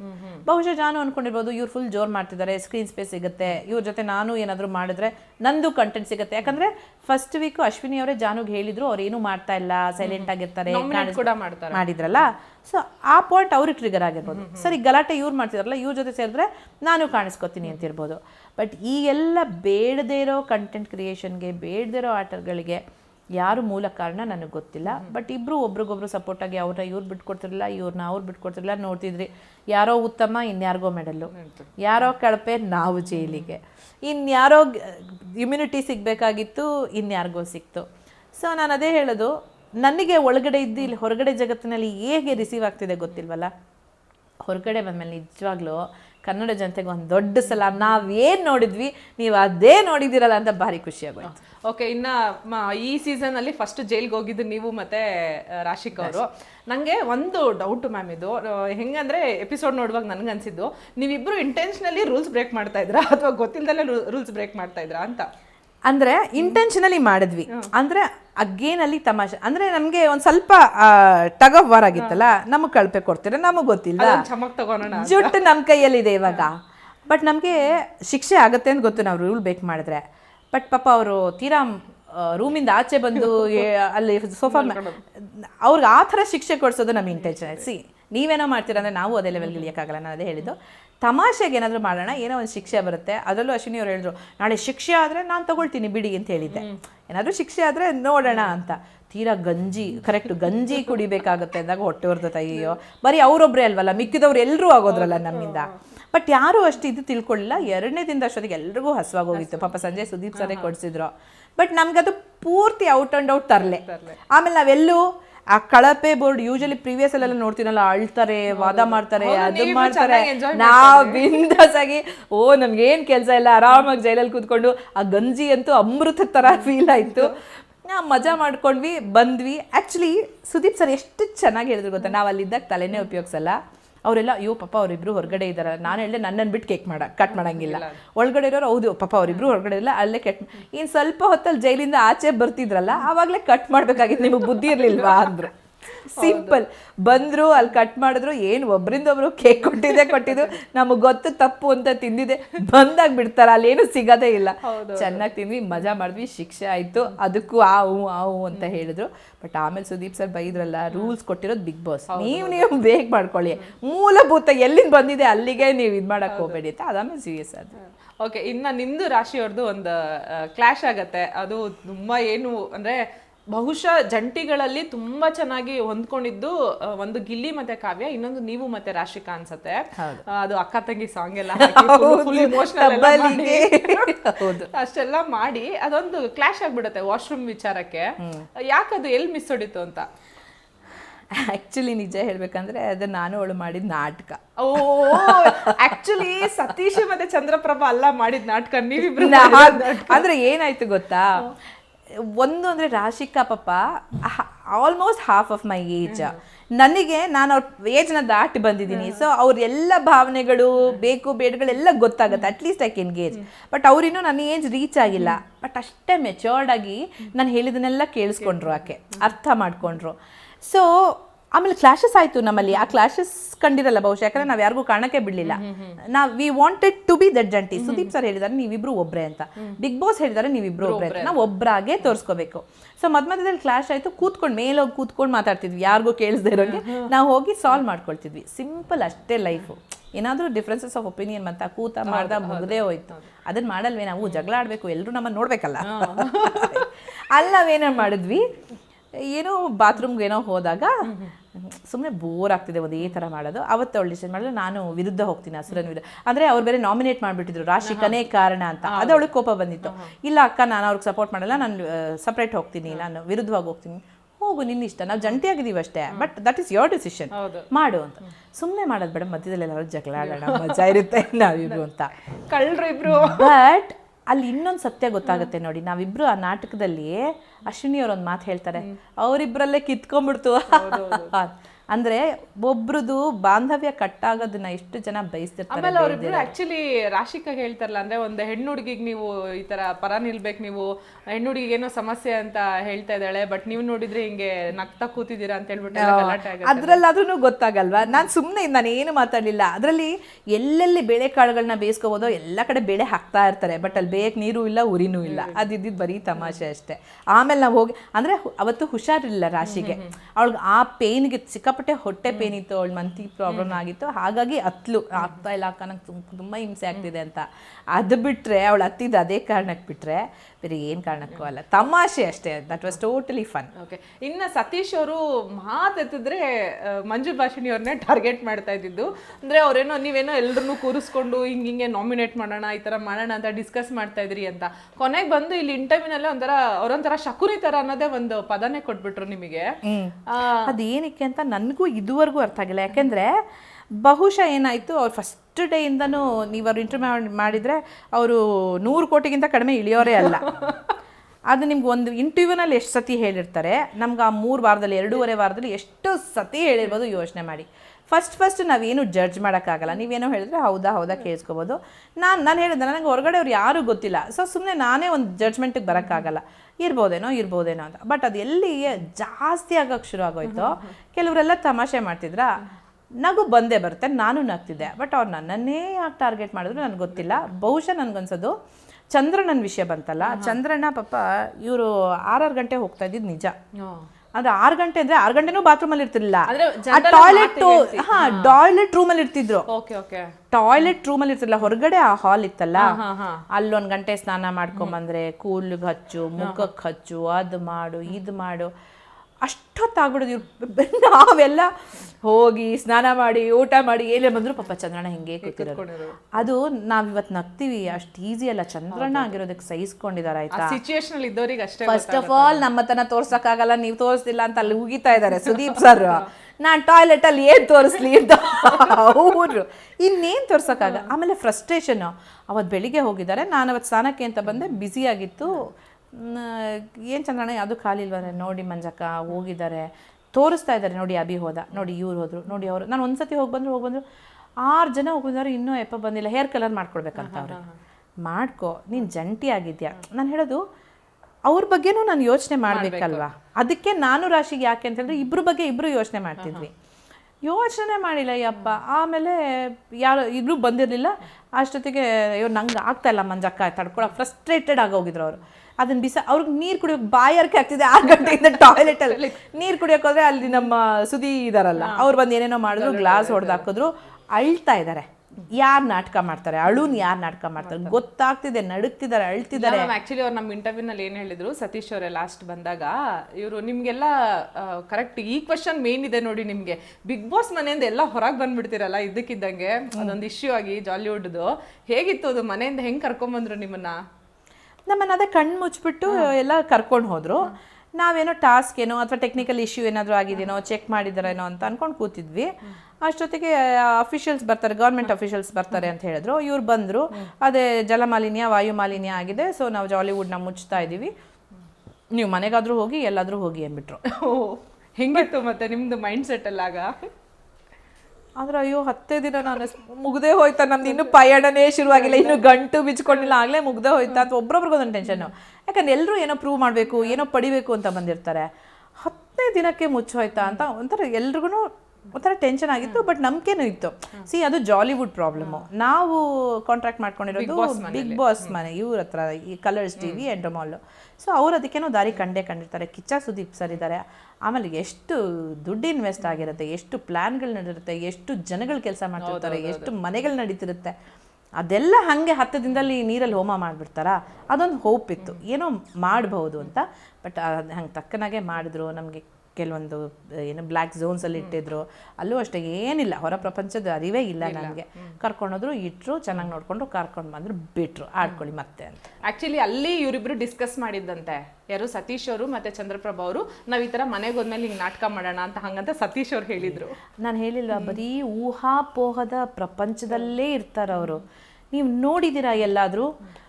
ಬರೀ ಒಂದು 500 ಕೋಟಿ ನಾಯಿ ಬಗ್ಗೆ ನಾಯಿನ ತಗೊಳ್ದೇನೆ ವಿಷಯ ಹೇಳ್ಬಿಟ್ಟು ವರ್ಲ್ಡ್ ವೈಡ್ ನ್ಯೂಸ್ ಆಗಿರೋ ನೋಡಿದ್ದೀರಾ, ನಾನು ಮಾಡಿದ್ದೀನಿ ಅಂತಾರೆ.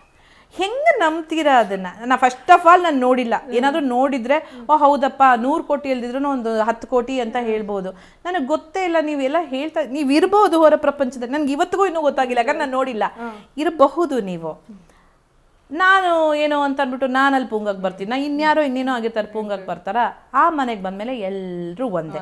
ನಿಮ್ಮ ಬಗ್ಗೆ ನೀವು ಹೇಳ್ಕೊಳಕ್ಕೆ, ನಿಮ್ಮನ್ನು ನೀವು ಮಾರ್ಕೆಟ್ ಮಾಡ್ಕೊಳಕ್ಕಲ್ಲ ಬಂದಿರೋದು, ಇಲ್ಲಿ ಆಡಬೇಕು. ಸೊ ಕೆಲವೊಂದು ಅಲ್ಲಿ ಅವರೆಲ್ಲ ರೇಗಿಸುವ, ಇವಾಗ ಗಿಲ್ಲಿ ರೇಗಿಸ್ತಾರೆ, ಅವಾಗೆಲ್ಲೋ ನಕ್ಕಿರ್ತೀನಿ. ಅಥವಾ ಕೆಲವೊಮ್ಮೆ ತುಂಬ ಜಾಸ್ತಿ ಆದಾಗ ಕೇಳಿಸ್ಕೊಳಕ್ಕಾಗಿರಲ್ಲ, ಎದ್ದು ಹೋಗಿರ್ತೀನಿ, ರೆಸ್ಪಾಂಡ್ ಮಾಡಿದೆ. ಆಮೇಲೆ ಎಸ್ಪೆಷಲಿ ಚಂದ್ರನ ವಿಷಯದಲ್ಲಿ ನಾನು ಬೈದೆ ಅವರಿಗೆ. ಏನು ಬುದ್ಧಿ ಇಲ್ವಾ ಅಂತ ಕರೆದ್ಬಿಟ್ಟು ಬನ್ನಿ ಇಲ್ಲಿ ಕೂತ್ಕೊಳ್ಳಿ, ಅವರು ಪ್ರೀ ಪ್ಲ್ಯಾನ್ ಮಾಡಿದ್ದು ಅಂತಾರೆ. ಆ ಮನುಷ್ಯ ಬಿಕ್ಕಿ ಬಿಕ್ಕಿ ಅಳ್ತಾ ಇರೋದನ್ನ ಪ್ರೀ ಪ್ಲಾನ್ ಅಂತ ಹೇಳಕ್ ನೀವೇನು ಮನುಷ್ಯರೋ ಇಲ್ವೋ ಅಂತ ಕೊನೆಗೆ ಮ್ಯಾಮ್ ಅವ್ರು ನಿಮ್ಮ ಮಾತೆ ಕೇಳಿ ಅಂತಂದ್ರು ಸತೀಶ್ ಅವರು. ಏನಂತಂದ್ರೆ ನೆನ್ನೆ ಎಪಿಸೋಡಲ್ಲಿ ಸುದೀಪ್ ಸರ್ ಕೇಳಿದಾಗ ಏನು 6 ಗಂಟೆ ಇರ್ತಾ ಇದ್ರಂತೆ ನೀವು ವಾಶ್ರೂಮಲ್ಲಿ ಬಾತ್ರೂಮಲ್ಲಿ ಅಂತಂದ್ರೆ, ಇಲ್ಲ ಮಂಜು ಭಾಷಿಣಿ ಅವ್ರನ್ನ ಕೇಳಿ ಬೇಕಾದ್ರೆ ನಾನು 20 ನಿಮಿಷ ಅಷ್ಟೇ ಇದ್ದಿದ್ದು, ಅವ್ರು ಕೌಂಟ್ ಮಾಡಿ ಅವ್ರು ಎಷ್ಟು ನಿಮಿಷ ಇರ್ತಾರೆ ಅಂತ ನಾನು ಅಲ್ಲಿ ಕಾಯ್ಕೊಂಡು ನಿಂತಿರ್ತೀನಿ. ಕೌಂಟ್ ಮಾಡಿದ್ರಂತೆ ಮಂಜು ಭಾಷಿಣಿ ಅವ್ರಿಗೆ. ನೋಡಿ ಅಗೇನ್ ಸುಳ್ಳು. ನನಗೆ ಇವತ್ತಿಗೂ ಅರ್ಥ ಆಗಿಲ್ಲ. ಆಮೇಲೆ ನಾನು ಅದಾದಮೇಲೆ ಅವ್ರು ಫಸ್ಟು ನನಗೆ ಹೇಳಿದ್ರು ಗೊತ್ತಾ, ಗುಂಪುಗಾರಿಕೆ ಮಾಡಿಕೊಂಡು ಇದೇನಮ್ಮ. ನಾನು ಯಾವಾಗಿದ್ದು ನನಗೆ ಗೊತ್ತಿಲ್ವಲ್ಲ. ಆಮೇಲೆ ಜಂಟಿಗಳೆಲ್ಲ ಬಂದು ಕೇಳಿದ್ರು, ಅದು ಪ್ರಸಾರ ಆಯ್ತೋ ಇಲ್ವೋ ಗೊತ್ತಿಲ್ಲ.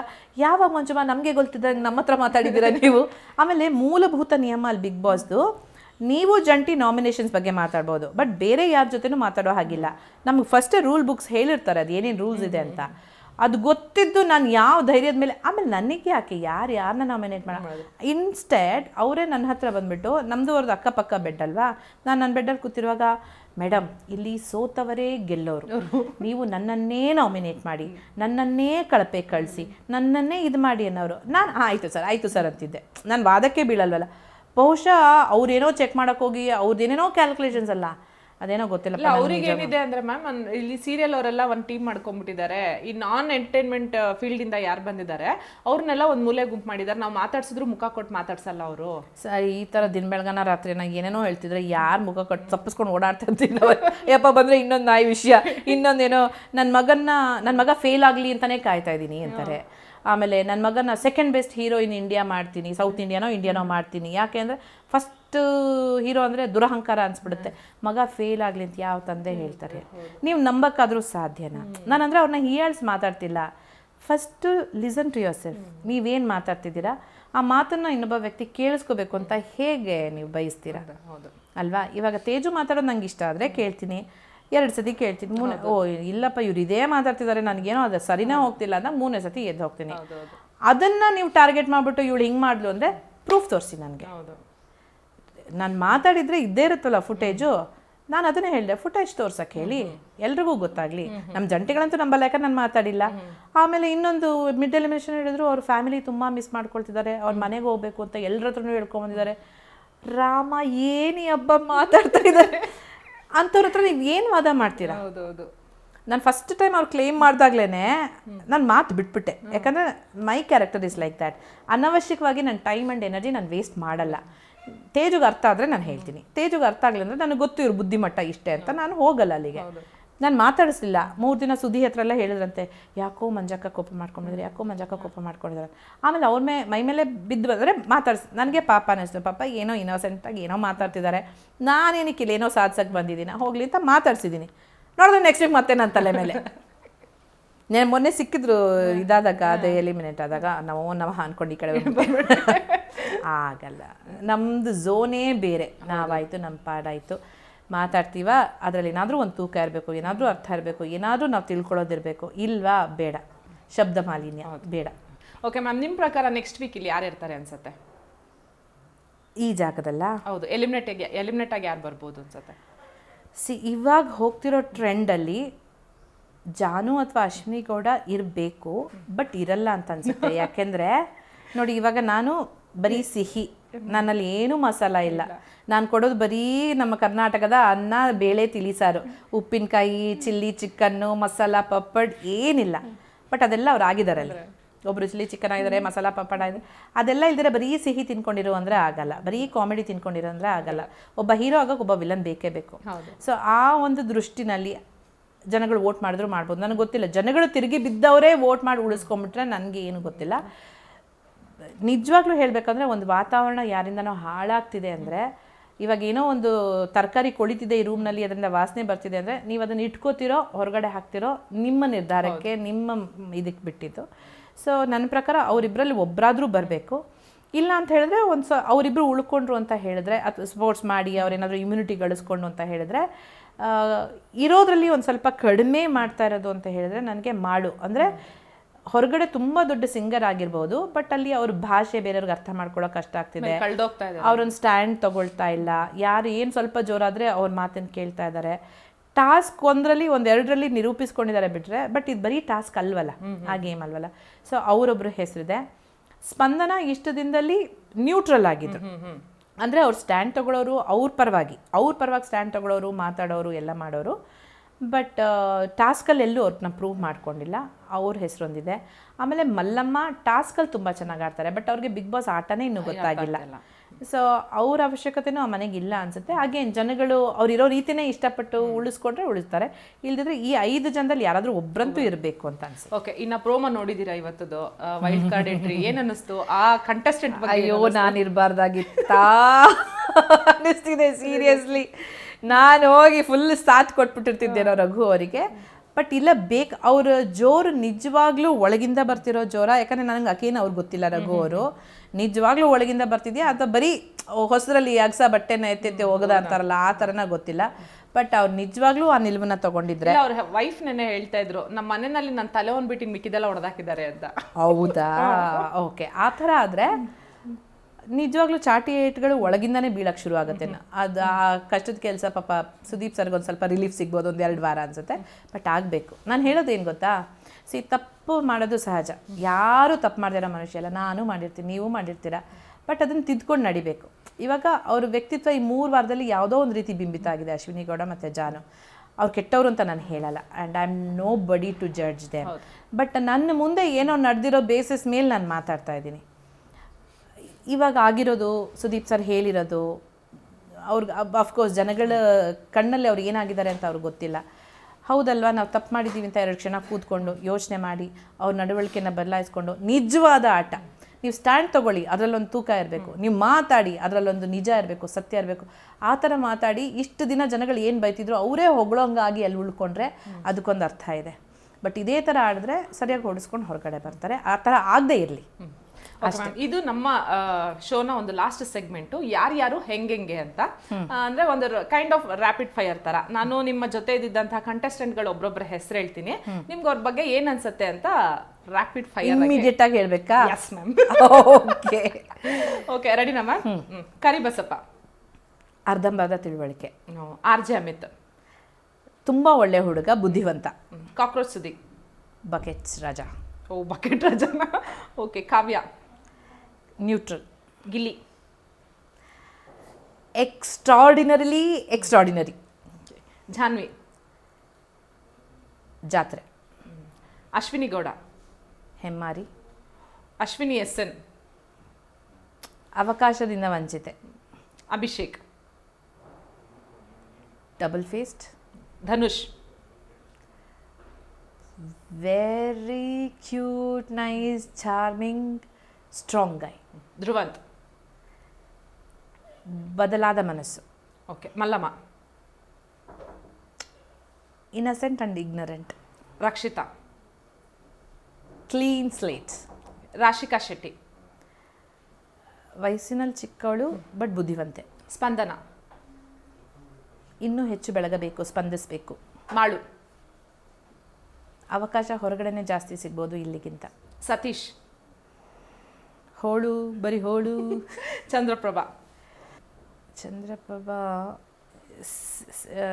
ಸೇತುವೆ ಮಧ್ಯದಲ್ಲಿ ನಿಂತಿರೋರು, ಆ ಕಡೆನ ಈ ಕಡೆನ ಅಂತ ಅವ್ರಿಗೆ ಕನ್ಫ್ಯೂಷನ್ ಅಲ್ಲಿ ಕನ್ಫ್ಯೂಸ್ಡ್. ಓಕೆ, ಸರಿ ಮ್ಯಾಮ್. ನಿಮಗೆ ಲಾಸ್ಟ್ ನಂದೊಂದು ಪರ್ಸನಲ್ ರಿಕ್ವೆಸ್ಟ್ ಇದೆ. ನಾನು ನಿಮ್ಮ ದೊಡ್ಡ ಫ್ಯಾನು ಯಾವಾಗಿಂದ ಅಂದ್ರೆ ಸಿಲಿಲಲ್ಲಿ ಸೀರಿಯಲ್ ಇಂದ.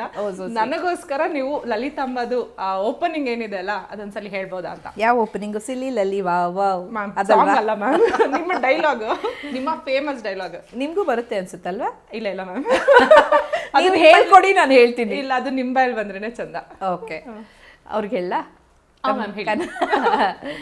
ನಮಸ್ಕಾರ, ನಾನು ನಿಮ್ಮ ಸಮಾಜ ಸೇವಕಿ ಲಲಿತಾಂಬ. ನನ್ನ ನಂಬಿ ಪ್ಲೀಸ್ ಪ್ಲೀಸ್. ಅದೇನು ಏನು ಚೇಂಜ್ ಆಗಿಲ್ಲ ಮ್ಯಾಮ್. ನಾನೇ ಅಲ್ವಾ ಅದು. ಅದು ಇನ್ನ ಫ್ರೆಶ್ ಫೀಲ್ ಇದೆ ನಮಗೆ ಕೇಳೋದಕ್ಕೆ. ನಮಗೂ ಇನ್ನೂ ಫ್ರೆಶ್. ಅಯ್ಯೋ ನಿನ್ನೆ ಮೊನ್ನೆ ಮಾಡಿದ್ವಲ್ಲ ಅಂತ ಅನ್ಸುತ್ತೆ. ಇಷ್ಟು ವರ್ಷಗಳು ಕಳೆದೋಯ್ತು, ಆಲ್ಮೋಸ್ಟ್ 20 ಇಯರ್ಸ್ ಆಗ್ತಾ ಬಂತು, 18 ಇಯರ್ಸ್ ಕಳೆದಿದೆ. ಬಟ್ ಅದು ಕೊಟ್ಟ ಏನದು ಜನಮನ್ನಣೆ, ಜನರಿಂದ ಪ್ರೀತಿ, ಆದರ, ಅದು ಇನ್ನೂ ನಡ್ಕೊಂಡು ಬರ್ತಿದೆ ಇವತ್ತಿಗೂ. ನೀವು ಹೇಳಿದ್ರಲ್ಲ, ಇವತ್ತಿಗೂ ಸಿಲಿಲಲಿ ಅಂತಾರೆ. ಸೊ ಅದೇ ಸ್ಕೂಲ್ ಕಾಲೇಜ್ ಏನ್ ವರ್ಕ್ ಇರುತ್ತೆ ಎಲ್ಲ ಮುಗಿಸ್ಬಿಟ್ಟು ಕೂತ್ಕೊಂಡು ನಮ್ಗೆ ಎಲ್ಲ ಪೇರೆಂಟ್ಸ್ ಹೇಳ್ತಿದ್ದು, ಮಕ್ಳಿಂದಾನೇ ಹೊಡಿದ್ದು, ನಿಮ್ ಸೀರಿಯಲ್ ನೋಡಿಸ್ಬೇಕಂತ ಆಸೆ ತೋರಿಸ್ಬಿಟ್ಟು ನಮ್ದೆಲ್ಲ ಕೆಲಸ ಮಾಡಿಸ್ಕೊಳ್ತೀವಿ. ಹೋಮ್ವರ್ಕ್ ಮಾಡ್ದ್ಯಾ ಸಿಲಿಲಲ್ಲಿ ನೋಡ್ತೀಯಾ, ಹೋಮ್ವರ್ಕ್ ಮಾಡಿಲ್ವಾ ಸಿಲಿಲಲ್ಲಿ ನೋಡಲ್ಲ, ಮನೆ ಕೆಲಸ ಹೋಗಿ ಹಾಲು ತಗೊಂಬ, ಅದು ತಗೊಂಬ, ಇದು ತಗೊಂಬ, ಸಿಲಿಲಲ್ಲಿ ನೋಡ್ಬೇಕಾ ಬೇಡವಾ, ಹೀಗೆ ಸಿಲಿಲಲ್ಲಿ ಅಷ್ಟು ಮೇಲೆ ಹೋಗಿದ್ದು ಅನ್ಸುತ್ತೆ. ಆಕ್ಚುಲಿ ತುಂಬಾ ಚೆನ್ನಾಗಿತ್ತು ಅಂಡ್ ನಿಮ್ ಜೊತೆ ಮಾತಾಡಿ ತುಂಬಾ ಖುಷಿ ಆಯ್ತು ma'am. Thank you so much ನನಗೆ ಒಂದು ಅವಕಾಶ ಕೊಟ್ಟಿದ್ದಕ್ಕೆ. ಯಾಕೆಂದರೆ ನೀವು ಬೇರೆ ಏನೋ ನೋಡಿರ್ತೀರಾ, ನಾನು ಬೇರೆ ಏನೋ ನೋಡಿರ್ತೀನಿ, ನಿಮ್ದೇನೋ ಪರ್ಸೆಪ್ಷನ್ ಇರುತ್ತೆ, ನಂದೇನೋ ಪರ್ಸೆಪ್ಷನ್ ಇರುತ್ತೆ. ಅದನ್ನೆಲ್ಲ ಹೇಳ್ಕೊಳಕ್ಕೆ ನಂಗೊಂದು ಅವಕಾಶ ಸಿಕ್ತಲ್ಲ. ಬಟ್ ಇಷ್ಟು ಮಾತುಗಳಲ್ಲಿ ಯಾರನ್ನೋ ಕೀಳಾಗಿ ಮಾತಾಡಿ, ಯಾರನ್ನೋ ಕಡಿಮೆ ಮಾಡಿ, ಇನ್ಯಾರಿಗೋ ಅವ್ರು ಹೊರಗಡೆ ಬಂದು ಇಲ್ಲಿ ನೋಡಿದ್ಮೇಲೆ ಏನು ಮಂಜು ಭಾಷಿಣಿ ನನ್ನ ಬಗ್ಗೆ ಹಿಂಗೆ ಮಾತಾಡ್ಬಿಟ್ಲಲ್ಲ, ಆ ಮನನೋಯಿಸೋ ಉದ್ದೇಶ ಏನೂ ಇರಲಿಲ್ಲ. ಮಂಜು ಭಾಷಿಣಿಯ ದೃಷ್ಟಿಯಿಂದ ಇದೆಲ್ಲ ಇತ್ತು ಅನ್ನೋದಷ್ಟೇ ಅರ್ಥ ಮಾಡ್ಕೊಳ್ಳಿ, ಮತ್ತೆ ಶೂಟೌಟ್ಸ್ ಬೇಡ ಅಂತ. ಮಂಜು ಭಾಷಿಣಿಗೆ ಹಿಂಗೆ ಕಂಡಿದೆ, ಆದರೆ ಅಂದ ಮಾತಕ್ಕೆ ಅದೇ ಸತ್ಯ ಅಲ್ಲ, ಸತ್ಯ ಬೇರೆನೋ ಇರಬಹುದು. ನನಗೆ ಈಗ ಕಾಣಿಸ್ತು, ಅದನ್ನ ಹೇಳಿದ್ದೀನಿ ಅಷ್ಟೇ. ಯಾರ ಮನಸ್ಸಿಗೂ ಬೇಜಾರು ಮಾಡೋ ಉದ್ದೇಶ ನಂದಲ್ಲ ಅಷ್ಟೇ. Thank you ma'am, thank you so much. Thank you so very much to the whole team and News One channel ನನಗೆ ಅವಕಾಶ ಮಾಡಿಕೊಟ್ಟಿದ್ದಕ್ಕೆ. ಹಾಗೆ ನನ್ನ ಕನ್ನಡ ಜನತೆಗೆ ನಾನು ಯಾವಾಗಲೂ ಹೇಳ್ತಾ ಇರ್ತೀನಿ, ನಿಮ್ಮ ಪ್ರೀತಿ, ಆದರ, ಅಭಿಮಾನ ಹೀಗೇ ಇರಲಿ. ಅದು ಯಾವತ್ತಿದ್ರೂ ನನ್ನ ಕೊರಳಿನ ಮುತ್ತಿನ ಹಾರ ಅಂತ. ನಿಮ್ಮ ಅಭಿಮಾನವೇ ನಮಗೆ ಶ್ರೀರಕ್ಷೆ. ದಯವಿಟ್ಟು ಹೀಗೆ ಪ್ರೀತಿಸ್ತಾ ಇರಿ. ನಮ್ಮೆಲ್ಲ ಪ್ರಾಜೆಕ್ಟ್ಸು, ಸೀರಿಯಲ್ಸು, ಸಿನಿಮಾಸ್ ನೋಡ್ತಾ ಇರಿ, ಹರಿಸ್ತಾ ಇರಿ, ಹಾರೈಸ್ತಾ ಇರಿ ಮ್ಯಾಮ್. ಹಾಗೆ ಸಿಂಪ್ಲಿ ಚೀಸ್ ಕಡೆಯಿಂದ ನಿಮ್ಗೊಂದು ಚಿಕ್ಕ ಗಿಫ್ಟ್ ಹ್ಯಾಂಪರ್ ಇದೆ ma'am. Oh so sweet, thank you simply cheese. Wow, ಇವತ್ತು ಮನೆಗೆ ಹೋದ್ಮೇಲೆ ಇದೆ ಬ್ರೆಡ್ ಮೇಲೆ ಮಾಡಿಬಿಟ್ಟು ನೀವು ಏನ್ ಕುಕ್ ಮಾಡ್ತೀರಾ ತಿನ್ಬಿಟ್ಟು ಹಾಗೆ ಹೇಳಿ ಮ್ಯಾಮ್. ಖಂಡಿತ ನಾನು ಇದ್ರಲ್ಲಿ ಹಾಕ್ತೀನಿ, ಸೋಷಿಯಲ್ ಮೀಡಿಯಾದಲ್ಲಿ share. Thank you ma'am, thank you so much. ಇದಾಗಿತ್ತು ಈ ಹೊತ್ತಿನ ವಿಶೇಷ. ಮತ್ತೆ ಭೇಟಿಯಾಗೋಣ. ಅಲ್ಲಿವರೆಗೂ ನೋಡ್ತಾ ಇರಿ ನ್ಯೂಸ್ ಫಸ್ಟ್, ನಿರ್ಭೀತಿಯಿಂದ ನಿಮ್ಮ ಪರವಾಗಿ.